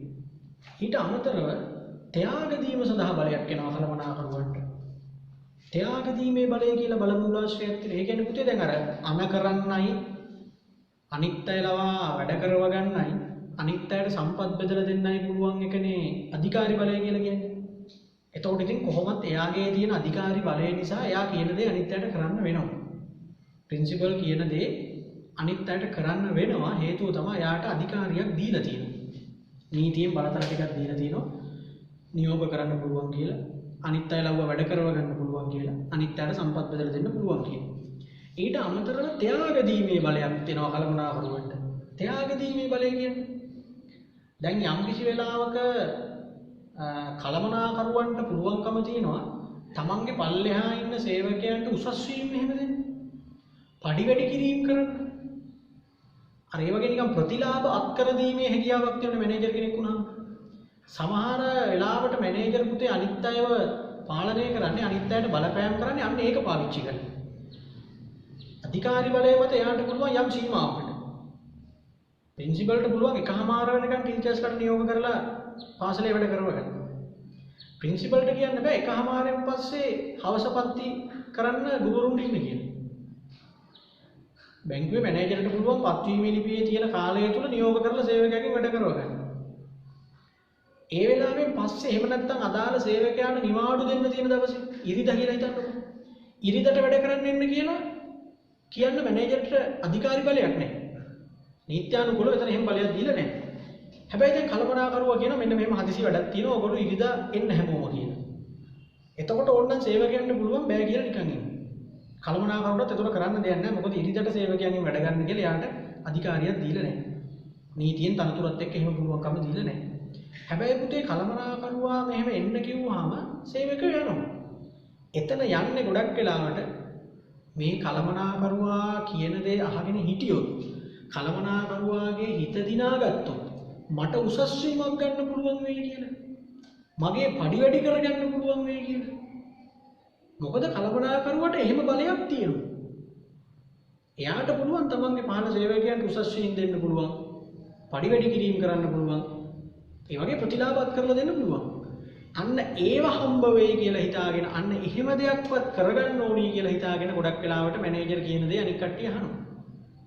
අධිකාරි බලයට එහා ගිය බලයක් කලමනාකරුවෝ පාවිච්චි කරනවා කියලා කියනවා. Tamanට නීතියෙන් හම්බ වෙච්ච අධිකාරි බලයට එහා ගිය බලයක් කලමනාකරුවෝ පාවිච්චි කරනවා. ඒ ඉතින් ඔන්නෝවෙන් තමයි. එයාට අයිතියක් නැහැ නිවාඩු දවසේ වැඩට එන්න කියලා කියන්නේ. හැබැයි එයා කිව්වහම සේවකයෝ යම් ප්‍රමාණයක් වැඩට එනවා. එන්නේ කලමනාකරුවෝගේ හිත දිනා ගන්න හිතාගෙන. ඒගොල්ලෝ දන්නවා එයාට එහෙම කියන්න අයිතියක් නැහැ කියලා. වැඩට ආවේ නැහැ කියලා එයාට කරන්න පුළුවන් දෙයක්වත් නැහැ කියලා දන්නවා.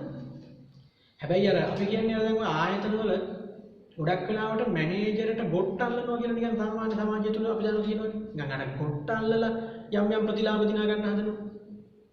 එහෙම තියෙනවද දැන් ඉස්කෝලවල, එතකොට රජයේ ආයතනවල, පෞද්ගලික ආයතනවල, බැංකුවල ඕනි තැනක ඒ වගේ සෙට් එකක් ඉන්නවනේ. අර මැනේජර්ගේ හිත දිනා ගන්න දඟලනවා.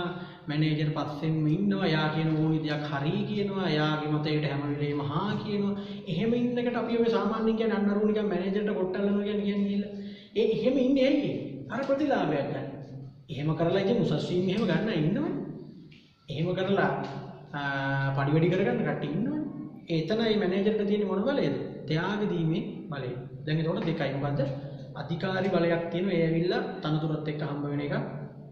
අර අනිත් අයට නියෝග කරන්න, වැඩ අන කරන්න, සම්පත් බෙදලා දෙන්න, ඒ වගේ දේවල් කරන්න පුළුවන්. ත්‍යාග දීමේ බලය කියන්නේ ඒකත් තමන්ගේ තනතුරත් එක්කම තමයි හම්බ වෙන්නේ. අර උසස් වීම වගේ දේවල් දෙන්න, තමන්ගේ සේවකයන්ට ප්‍රතිලාභ ලබලා දෙන්න මැනේජර් කෙනෙක්ට පුළුවන්. එතනිනුත් එයා යම් බලයක් පාවිච්චි කරනවා. ඕකේ අනිත් පැත්ත පුතේ දඬුවම් දීමේ බලය. අර උසස් වීම දෙන්න පුළුවන්, පඩි වැඩි කරන්න පුළුවන් වගේම තමයි මැනේජර් කෙනෙක්ට ඕනනම් පුළුවන් සේවකයන්ව මාරු කරන්න. තනතුරෙන් පල්ලෙහාට දාන්න. විනය ක්‍රියාමාර්ගය ඕනනම් අයින් කරලා දාන්නත් පුළුවන්. එහෙම කරන්න පුළුවන් කියලා දන්නව අනික් කට්ටිය. මැනේජර්ට මෙහෙම කරන්න පුළුවන් කියන එක දන්නවා. ඒ නිසා පුතේ සමහර සේවකයෝ කරන්නේ කලමනාකරුවා කියන දේ කරනවා. එකක් තමයි එයාගෙන් ප්‍රතිලාභ ගන්න හිතාගෙන ඒක ත්‍යාග දීමේ බලය කලමනාකරුවට තියෙන. අනික කොහොමද ඉතින් එයාගේ අධිකාරී බලය නිසා අපිට එයා කියන දේ කරන්න වෙනවා. ඔන්න ඔය දඬුවම් දීමේ බලය නිසා අපි දන්නවා මේ මිනිහා තරහ කරගත්තොත් එහෙම මැනේජර් තරහ වුණොත් මෙයාට පුළුවන් ඕනනම් අපේ පඩි අඩු කරන්න. මෙයාට පුළුවන් ඕනනම් අපිට මාරුවක් එහෙම අරන් දෙන්න. මෙයාට පුළුවන් ඕනනම් අපිව තනතුරෙන් පල්ලෙහාට දාන්න. අන්නේ බව දන්න හින්දා ගොඩක් වෙලාවට සේවකයෝ කරන්නේ මැනේජර් තරහ කරගන්න බයට මැනේජර් කියන දේවල් කරගෙන ඉන්නවා. එතනත් පුතේ කල්පනා කරව බලයක් නේ පාවිච්චි කරන්නේ. මොකක්ද එතන තියෙන බලය? දඬුවම් දීමේ බලය. මැනේජර්ට කොට්ටල්ලලා එහෙම නැත්නම් මැනේජර්ගේ හිත දිනාගෙන Tamanට ප්‍රතිලාභයක් ගන්න පුළුවන් කියන චේතනාවෙන් මැනේජර් කියන දේවල් අහගෙන ඉන්න කට්ටියකුත් තියෙනවා. එතෙන්දී මැනේජර් පාවිච්චි කරේ මොකද්ද? ත්‍යාග දීමේ බලය. මැනේජර් තරහ කරගත්තොත් Tamanට අවාසියක් වෙයි කියලා මේ මිනිස්සයා පලිගයි කියලා හිතාගෙන බයට මැනේජර් කියන දේවල් කරන්න වෙන අවස්ථාවක් තියෙනවා. එතන මැනේජර්ට තියෙන්නේ දඬුවම් දීමේ බලය. කොහොමද ඉතින් මැනේජර්නේ මෙයා මෙතන? ඒ හින්දා ඉතින් එයා කියන දේ අපි කරන්න බැඳීලා ඉන්නවනේ. ඒක අධිකාරී බලය. තුනයි. අනික ඔය තුනම අධිකාරී බලය කියපු එක, ත්‍යාග දීමේ බලය කියපු එක, දඬුවම් දීමේ බලය කියපු එක තුනම පුතේ තනතුර නිසා ලැබෙන දේවල්. අධිකාරී බලය කොහොමද තනතුරට හම් වෙන්නේ? ත්‍යාග දෙන්න පුළුවන් ත්‍යාගේ තනතුර හින්දා. දඬුවම් දෙන්න පුළුවන් වෙලා තියෙන්නේ ත්‍යාගේ තනතුර හින්දා. ඒ තුනම තනතුර මත. ඊට අමතරව කලමනාකරුවෙක් කියන්නේ මිනිහෙක්නේ. ඒ මිනිහා පුද්ගලයෙක් විදිහට තමන් ගාව යම් කිසි බලයන් තියෙන්නත් ඕන. තනතුරෙන් අර ටික හම්බුණාට අර පුද්ගලයා මත ලැබෙන දේවල් ටිකකුත් තියෙනවා. එකක් තමයි බලපෑම් කිරීමේ බලය. අපි ඔකට කියනවා අනුහස් බලය කියලාත් කියනවා. බලපෑම් කිරීමේ බලය කියන්නේ පුතේ අර තව කෙනෙක්ට කියලා යමක් කරව ගන්න, තව කෙනෙකුට නියෝගයක් කරන්න. අන්න ඒකටත් අර පුද්ගලයෙක් විදිහට හැකියාවක් තියෙනවා. දැන් සමහර අයට නීතියෙන් ඔය කියන බලතල ටික හම්බුනාට වැඩක් නැහැ. එයාට බෑ අනිත් අය ලව්ව වැඩක් කරව ගන්න. එයාට තේරෙන්නේ නැහැ අනිත් අය ලව්ව වැඩක් කරව ගන්න. ඒකත් ඒ පුද්ගලයා මත හැබැයි ඒක තීරණය වෙන්නේ. ඒ මනුස්සයාගේ පෙනුමත් එක්ක, කතා කරන විදිහත් එක්ක, ඒ පෞරුෂත්ව ලක්ෂණ ටිකත් එක්ක වගේ තමයි ඒක එන්නේ. දැන් ගෙදර ඕගොල්ලෝ අම්මා බැන්නට ගණන් ගන්න නැහැනේ. තාත්තා බැන්නාම දැනෙනවනේ අම්මා බැන්නාම දැනෙනවට වඩා. අම්මා කොච්චර බැන්නත් අම්මා හැම වෙලේම බනිනවනේ. අපිට ඒක දැනෙන්නේ නැහැ. බැන්නට අපි ගණන් ගන්නෑ. ටිකක් කියනකොට ඊළඟට කියන ටිකත් අපි දන්නවා. තාත්තා හැම ලේසියකට බනින්නේ නැහැ. ඉඳලා හිටලා තමයි බනින්නේ. හැබැයි ඒක දැනෙනවා. ඒකට බයයි. ඒ මොකද යාර පුද්ගලයා මත ඒක තීරණය වෙන්නේ. අම්මා කාන්තාවක් නිසා දැනෙනවට වඩා තාත්තගේ පෙනුමත් එක්ක, තාත්තා ඉන්න විදිහත් එක්ක hina වෙන්නේ නැහැ වැඩි, කතා කරන්නේ. අන්න ඒ අර පෙනුමත් එක්ක තාත්තා කියන දේ අපිට දැනෙනවා වැඩි. බැන්නාම දැනෙනවා වැඩි. අම්මා මිත්‍රශීලීව ඉන්න හින්දා අම්මා කාන්තාවක් නිසා අපිට ඒක අර බැන්නට බයක් දැනෙන්නේ නැහැ. නිතරම එහෙම කියන හින්දා ඒක දැනෙන්නේ නැහැ. ඒක සාමාන්‍ය වෙලා අපිට ඒක පුරුදු වෙලා. ඔන්න ඕක ඇවිල්ලා පුද්ගලයා මත හිමි වෙන බලයක්. ඒ ඉස්කෝලේ ප්‍රින්සිපල් උනත්, ඉස්කෝලේ විදුහල්පති කෙනෙක් උනත් සාමාන්‍යයෙන් දැන් ප්‍රින්සිපල් කියලා කියන්නේ ඔයා පාසලක විදුහල්පති වුණාට දැන් ප්‍රින්සිපල් කියන දේ හැම වෙලේම කරන්නේ නැහැ නේ අනිත් කට්ටිය. ඒ කියන්නේ දැන් සාමාන්‍ය සමහර ප්‍රින්සිපල්ලා ඉන්න යාගේ අර දැන් අපි කියන්නේ ළමෙක් වුණත් නිකන් ලොකු සර් ගාවට එක්කන් යනවා. එහෙම නැත්නම් ප්‍රින්සිපල් සර් ගාවට එක්කන් යනවා කිව්වහම ළමයාට බයක් දැනෙනවනේ. ඒ අර පුද්ගලයාගේ පෙනුමත් එක්කනේ කියන්නේ. මොකද ළමයා දන්නේ නැහැ මෙයාට මොන වගේ දේවල් කරන්න අධිකාරි බලයක් තියෙනවද, ත්‍යාගදීමේ බලය මොකද ඒවත් දන්නේ නැහැ. හැබැයි ප්‍රින්සිපල් කියන කෙනා දැක්කහම අනිත් සර්ලට අනිත් මිස්ලට වඩා නිකන් විශේෂ පෙනුමක් එයාට තියෙනවනේ සාමාන්‍යයෙන්. අන්න ඒක තමයි. ඒවල පුද්ගලයා මත තියෙන දේ. දැන් ප්‍රින්සිපල් කියන පුද්ගලයා අනිත් ගුරුවරුන්ටත් වඩා නිකන් සැරපරුස පෙනුමක් නැහැ. ටිකක් එහෙම නැත්නම් ශරීර ප්‍රමාණයෙන් පොඩි එක කොටයි. නිකන් දැක්කහම බය හිතෙන්නේ. අනේ එහෙමනම් ඉතින් එයාට අර කියන ත්‍යාග දීමේ බලය, දඬුවම් දීමේ බලය, අධිකාරි බලය විතරයි තියෙන්නේ. එතකොට එයා කියන දේ අර පුද්ගලයා මත එයාට එතනින් පොඩ්ඩක් අවාසියක් වෙනවා. මොකද එයා කියන දේ අනිත් කට්ටිය කරනව අඩුයි. ඒ පෙනුමත් එක්කන එක. ඒ පුද්ගලයාට තේරෙන්නේ නැහැ අනිත් අයකින් වැඩක් කරගන්න. ඒකට කියනවා මොකද්ද? බලපෑම් කිරීමේ බලය. හරි. ඒ අනිත් අයගේ විශ්වාසය උපරිමෙන් දිනාගෙන කට්ටියක් එක්ක වැඩක් කරන හැම වෙලාවකදීම හැමෝම එයා කියන දේ අහනවා. ඒක තමයි පුද්ගලයා මත හිමිවන බලය. විශේෂඥ බලය. විශේෂඥ බලයක් කියන්නේ පුතේ සාමාන්‍ය යම්කිසි විශේෂේෂ්ත්‍රයක් ගැන අනිත් හැමෝටම වඩා කවුරු හරි හොඳටම ඒ ගැන දන්නවනම් විශේෂඥ දැනුමක් තියෙනවනම් කොහොමද ඉතින් එතකොට ඒ මිනිස්සයා කියන දේ අනිත් කට්ටිය කරනවා. ඒ කියන්නේ හැම වෙලේම අනිත් හැමෝම වගේ හැමෝටම වඩා යම්කිසි දෙයක් ගැන එයා තමයි වැඩිපුරම දන්නේ. වැඩිපුරම දන්නේ එයා. ඒ හින්දා ඉතින් අනිත් කට්ටිය කොහොමද එයා කියන දේ අහනවා. ඒකට කියනවා විශේෂඥ බලය. දැන් ડોක්ටර් කෙනෙක් ගාවට බෙහෙත් ගන්න ගියාම අපි මොන තරහතිරමක කෙනෙක් වුණත් අපි ડોක්ටර් කියන දේ පිළිගන්න එපා ඉතින්. එයා කියන දේ අහන්න එපා. මේ ඉන්ජෙක්ෂන් එක ගන්න කිව්වම ඉතින් ගහන්න ඕන. මෙන්න මේ බෙහෙත් එක බොන්න කිව්වම බොන්න ඕන. මොකද ඒ වෙලාවට එයා කියන දේ අපි අහන්න. ඒක ඇවිල්ලා දැන් මැනේජරුණත් එහෙම තමයි. අර සියලු දේවල් තිබ්බට වැඩක් නැහැ. යා පල්ලෙහා ඉන්න සේවකයන්ට දැනෙන්න ඕනි අපි හැමෝටම වඩා මේ අපේ මැනේජර් හැම දෙයක්ම දන්නවා. ඒකනේ ගොඩක් වෙලාවට කියන්නේ ඒක ඉතින් මැනේජර්ගෙන් තමයි අහලා බලන්නේ. මැනේජරෙන් අහලා බලලා කියන්න. එහෙමනේ කියන්නේ. ඒ කියන්නේ සේවකයා විශ්වාස කරනවා අපි හැමෝටම වඩා අපේ මැනේජර් මේ ගැන දන්නවා කියන එක. ඒ ඇත්තටම දැනගෙන ඉන්නත් ඕන. ඒක තමයි විශේෂඥ බලය කියන්නේ. දැන් සමහර වෙලාවට මැනේජර්ට වඩා දෙයක් දන්නවා පල්ලෙහා ඉන්න කට්ටිය. ඒක ටික දවසක් ගියාම පල්ලෙහා සේවකයන්ට තේරෙනවා. ඌට වඩා අපි දන්නවා කියන්නේ. ඉතින් එතකොට වැඩේ වෙන්නේ යාට අර මැනේජර් කියන පෝස්ට් එක මැනේජර්කම කියන එක හරියට කරගන්න බෑ. දැන් මට උඩින් ඉන්න මැනේජර්ට වඩා දෙයක් මම දන්නවා කියලා මට දැනුණොත් මට හිතෙන්නේ නැහැ නේ අර මනුස්සයා කියන දේ අහන්න. මේ මුට වඩා මම දන්නවා කියන එක මම දන්නවා. දැන් මට හිතෙන්න ඕනේ එහෙම නෙමෙයි. අපි හැමෝටම වඩා ගොඩක් දේවල් අරයා දන්නවා. මැනේජර් දන්නවා. එතකොට තමයි අපිට මැනේජර් කියන දේ ඇත්තටම පිළිපදින්න හිතෙන්නේ. අහන්න හිතෙන්නේ. ඕක ඔකට කියනවා විශේෂඥ බලය. එනම් පුතේ ප්‍රධාන බලමූලාංශ එතකොට තියෙනවා කළමනාකරුවෙට 5ක්. 5න් 3ක්ම තනතුරත් එක්ක හම්බ වෙන ඒවා. 2ක් අදාළ පුද්ගලයා මත හම්බ වෙන ඒවා. මොකද්ද තනතුරත් එක්ක හම්බ වෙන මූලාංශ වල? අධිකාරි බලයයි, දඬුවම් දීමේ බලයයි, ත්‍යාග දීමේ බලයයි. ඒ තුනම තනතුර නිසා හම්බ වෙන්නේ. ඊට පුද්ගලයා මත හම්බ වෙනවා මොකද්ද? විශේෂඥ බලයයි, බලපෑම් කිරීමේ බලයයි. නැත්නම් බලය සහ අධිකාරිය කියන සංකල්ප දෙකේ අපි කියව බලය කියන්නේ බලපෑම් කිරීමේ හැකියාව. ඒක ලැබෙන ප්‍රධාන බල මූලාශ්‍ර 5ක් තමයි දැන් මේ කිව්වේ. ඒ 5න් 3ක් මතක තියාගන්න තනතුර මත මම උතන පල්ලෙහා ඩියුට් එකේ වෙන් කරලා තියෙනවා ගන්න බලන්න. තනතුර මත හම්බ වෙනවා ඔය අධිකාරි බලයයි, ත්‍යාග දීමේ බලයයි, දඬුවම් දීමේ බලයයි. පුද්ගලයා මත හම්බ වෙනවා බලපෑම් කිරීමේ බලයයි, විශේෂඥ බලයයි. ඕක තමයි ඔයගොල්ලන්ට කලමනාකරුවෙක්ට බලය ලැබෙන බල මූලාශ්‍ර කියන එක යටතේ උගන්වන්නේ. 5යි. සාමාන්‍ය පුතේ මිනිස්සුන්ට බලය ලැබෙන වෙන මූලාශ්‍රත් තියෙනවා. හරිද? මම ඒ ටික නිකන් පල්ලෙහෙන් දීලා තියෙනවා. එකක් තමයි පෞරුෂත්ව බලය කියන පෙනුමත් එක්ක එන එක කොහොමත් ඒක තියෙනවා. උපතින් හිමි වෙන බලය කියන්නේ සමහර අයට තියෙන උපතින්ම අනිත් අයට බලපෑම් කරන්න පුළුවන් යම් හැකියාවන් තියෙන්න පුළුවන්. ධනය මගින් හිමි වෙන බලය. සල්ලි කියන්නේ එක්තරා බලයක්. අපි කියන්නේ සල්ලි ගොඩක් තියෙනවා නම් එහෙම නැත්නම් සල්ලිකාරයෙක් නම් අනිත් මිනිස්සුන්ට ගොඩක් බලපෑම් කරනවා.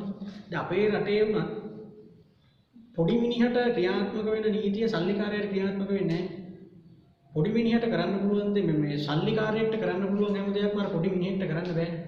අපි හිතමුකෝ මාර්ග නතුරක් වුණා කියලා. බයිසිකල් එකක ගිය මිනිස්සෙක් ත්‍රී වීල් එකක ගිය මිනිස්සෙක් නම් මේ මාර්ග අනතුරට සම්බන්ධ ওই මිනිස්සයාට මේ රටේ උපරිමයෙන් නීතිය ක්‍රියාත්මක වෙනවා. කෝටිපති ව්‍යාපාරිකයෙක්ගේ වාහනයකට ගිහිල්ලා කවුරු හරි මොකක් හරි අනතුරක් වෙනවා නම් අර පුද්ගලයාට නීතිය හරියට ක්‍රියාත්මක වෙන. එතන තියෙන මොකක්ද එහෙනම් බලය? සල්ලි බලය. ගොඩක් සල්ලි තියෙන සල්ලිකාරයෝ මොන විදිහේ අපරාධ හොරකම් අනම්මනම් කරත් ඉතින් ඔයගොල්ලෝ ලංකාවේ ඉන්නේ ඔයගොල්ලෝ දන්නවනේ. ටීවී බලනකොට අපිට පේනවනේ. කොහේ හරි වත්තක පොල් ගෙඩියක් අහුලා ගත්ත මිනිහාම ගෙඩියක් කඩාගත්ත මිනිහා හිරේ දානවා දවස් 14කට 15කට. ලොකු සල්ලිකාරයෝ කරන කුඩු බිස්නස් අනම්මනම් එතකොට වෙන ජාවාරම් හොරකම් යනතුරු මේ එකකටවත් ඒ මිනිස්සු උන් අත්තරංගුවට ගත්ත කියනවා. හවස් වෙනකොට ආයේ කියනවා. නීතියක් නැහැ ක්‍රියාත්මක වෙන්නේ නැහැ. ඉතින් අන්න ඒ වගේ එතනදී සල්ලි බලයේදී සල්ලි තියෙනවා නම් එතන බලයක් තියෙනවා. පැහැදිලිද? සල්ලි කියන්නේත් බලය. ගමේ වුණත් බලන්න හොඳටම සල්ලි තියෙන මිනිස්සයාට කවුරුවත් මොකුත් කියන්නේ නැහැ නේ. කවුරුත් මොකුත් කියන්නේ නැහැ. පාරින ට්‍රැෆික් මහත්තයෙක් බලන්න. බයිසිකල්මයි නවත්තන්නේ. ත්‍රී වීල්මයි නවත්තන්නේ. ලෑන්ඩ් ක්‍රූසර් එකක් පෙජරෝ එකක් V8 එකක් නවත්තන්නේ නැහැ නේ සාමාන්‍යයෙන්. වැරද්දක් කරත් දැක්කොත් අහක බලා ගන්නවා තමයි. ඒ විල සල්ලි බලය. ඊළඟට උගත්කමින් හිමිවන බලය. ඒ වගේම තමයි ඒක. සල්ලි නැතත් උගත්කම උපරිමයෙන් තියෙනවා නම් ගමේ ඉන්නවා නම් හොඳ නීතිඥ මහත්තයෙක් වෛද්‍යවරයෙක් ගුරුවරයෙක් සාමාන්‍යයෙන් ගමේ මිනිස්සු මේ මිනිස්සුන්ට පොඩ්ඩක් සලකනවා. එයා යමක් කිව්වොත් පොඩ්ඩක් අහනවා. ඒ වෙලාවට උගත්කමින් හිමිවන බලය. දේශපාලනයේදී වුණත් ඔය කොයි කවුරු තනතුරු වලට තානාන්තර වලට ගියත් යම් චරිත ටිකක් තියෙනවා ලං කරගන්න. ඔය ජාතික රජිස්ට්‍රියෙන් ගන්නවක ලං කරගන්න. ඒ ඇවිල්ලා අර උගත් ඒ විෂයන් ගැන හොඳට තේරෙන අයව ළඟින් තියාගන්න.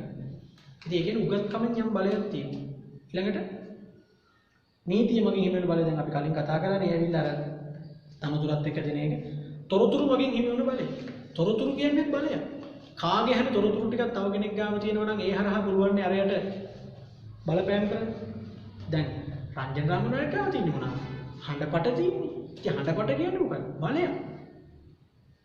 එයා හඬපට එළියට දානවා කියලා එයාට පුළුවන් අනිත් අයට බලපෑම් කරන්න. ඔය වැඩේ කරොත් එහෙනම් මම මෙන්න මේක එළියට දානවා. දැන් පහුගිය දවස්වල අපි දැක්කනේ පාර්ලිමේන්තුවේ එහෙම ඔය සම්බන්ධයෙන් කතා කරද්දි කවුරුවත් ඊට එරෙහිව කතා කරන්නේ නැහැ. සාමාන්‍ය පාර්ලිමේන්තුවේ ඔය විදිහට බණින්න ගත්තොත් අනිත් පැත්තෙන් නැගිටලා කෑ ගහන්න ඔහු කියනවා. දැන් හඬපට සම්බන්ධ විවාද වලදී කවුරුත් කෑ ගහන්නේ. ඒ ඇයි? තමන්ගේවත් තියෙනවද දන්නේ නැහැ කියලා බය තියෙනවනේ. ඒක රංජන් රාමනායක ගාව එතන තියෙනවා මොකද්ද? තොරතුරු බලය. දැන් මිනිස්සු කියන්නේ ඔය වැඩේ කරොත් මම අරක කියනවා. මම අර ටික කියන ඔක්කොටම මොනවද කියලා දන්නේ නැහැ. හැබැයි අපිට පුළුවන් පුද්ගලයෙක් හසුරවන්න කාගේ හරි තොරතුරු ටිකක් හොරෙන් තියාගෙන ඒක ෆොටෝ එකක් කියන වීඩියෝ එකක් කියලා මොකක් ඒක තියාගෙන පුළුවන් එයාගේ සල්ලි ගන්නවා එයාට යම් ක්‍රියාවන් කරද්දී කරන්න එපා කියලා කියනවා බලපෑම් කරන්න පුළුවන්. ඉතින් ඒ කියන්නේ තොරතුරු කියන්නේ බලය. කාගේ හරි තොරතුරු ටිකක් තව කෙනෙක් ගාව තියෙන එක බලය. හරි. එහෙමනම් ඔන්න දැන් කලමනාකරණයේ අපි අද මූලික සංකල්ප කීපයක් කතා කරා. ඒ ඔක්කොම කලමනාකරණයේ පාඩමට ආවේනික සංකල්ප මේව වෙන කොහේදීවත් අපි ඉගෙනගෙන නැහැ. ඒ නිසා පුතේ සංවිධානකරණය කියන කොටසනේ අපි හිටියේ. සංවිධානකරණයට අදාළව තව පොඩි කොටස් තව සංකල්ප දෙකයි තියෙන්නේ. ඒක අපි ඊළඟ දවසේ කතා කරමු. මොකද දැන් මේ වීඩියෝ වලින් දෙනකොට අපි පැයයි විනාඩි 15ක් වගේ අතර කාලයක තමයි මේක කරන්න බලාපොරොත්තු වෙන්නේ. මොකද නැත්තම් ළමයින්ගේ ඩේටා ගොඩක් යනවා. ඒතකොට පන්තියේ ප්‍රශ්න ලියන්න යන වෙලාව අනම්මනම් ඒ ටික ඉතුරු වෙන හින්දා එතකොට ඔයගලන්ට සතියකට අපි පන්තියේ කරන ප්‍රමාණය පැය එකයි කාලෙට අපි කරනවා. අර අනිත් දේවල් වලට වෙලාව ගන්න නැති හින්දා සමාරෝචන ප්‍රශ්න ලියන්න වෙලාව ගන්නෙ නැහැ.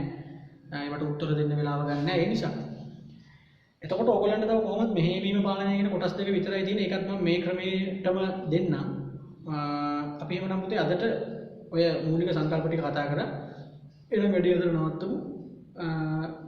මේක ඔයගලන්ට මම ඊළඟ කොටස අපි දැන් වෙබ්සයිට් එකෙන් කරන්නේ ඔයගොල්ලෝ srisumana.com කියන එකේ ගිහිල්ලා රෙජිස්ටර් වෙන්න. ඊට පස්සේ මේක මම දාන දවස මැසේජ් එකක් දාන්නම් WhatsApp එකෙන් එදාට ගිහිල්ලා මේක බලන්න. හරි. එහෙනම් හැමෝටම ආයි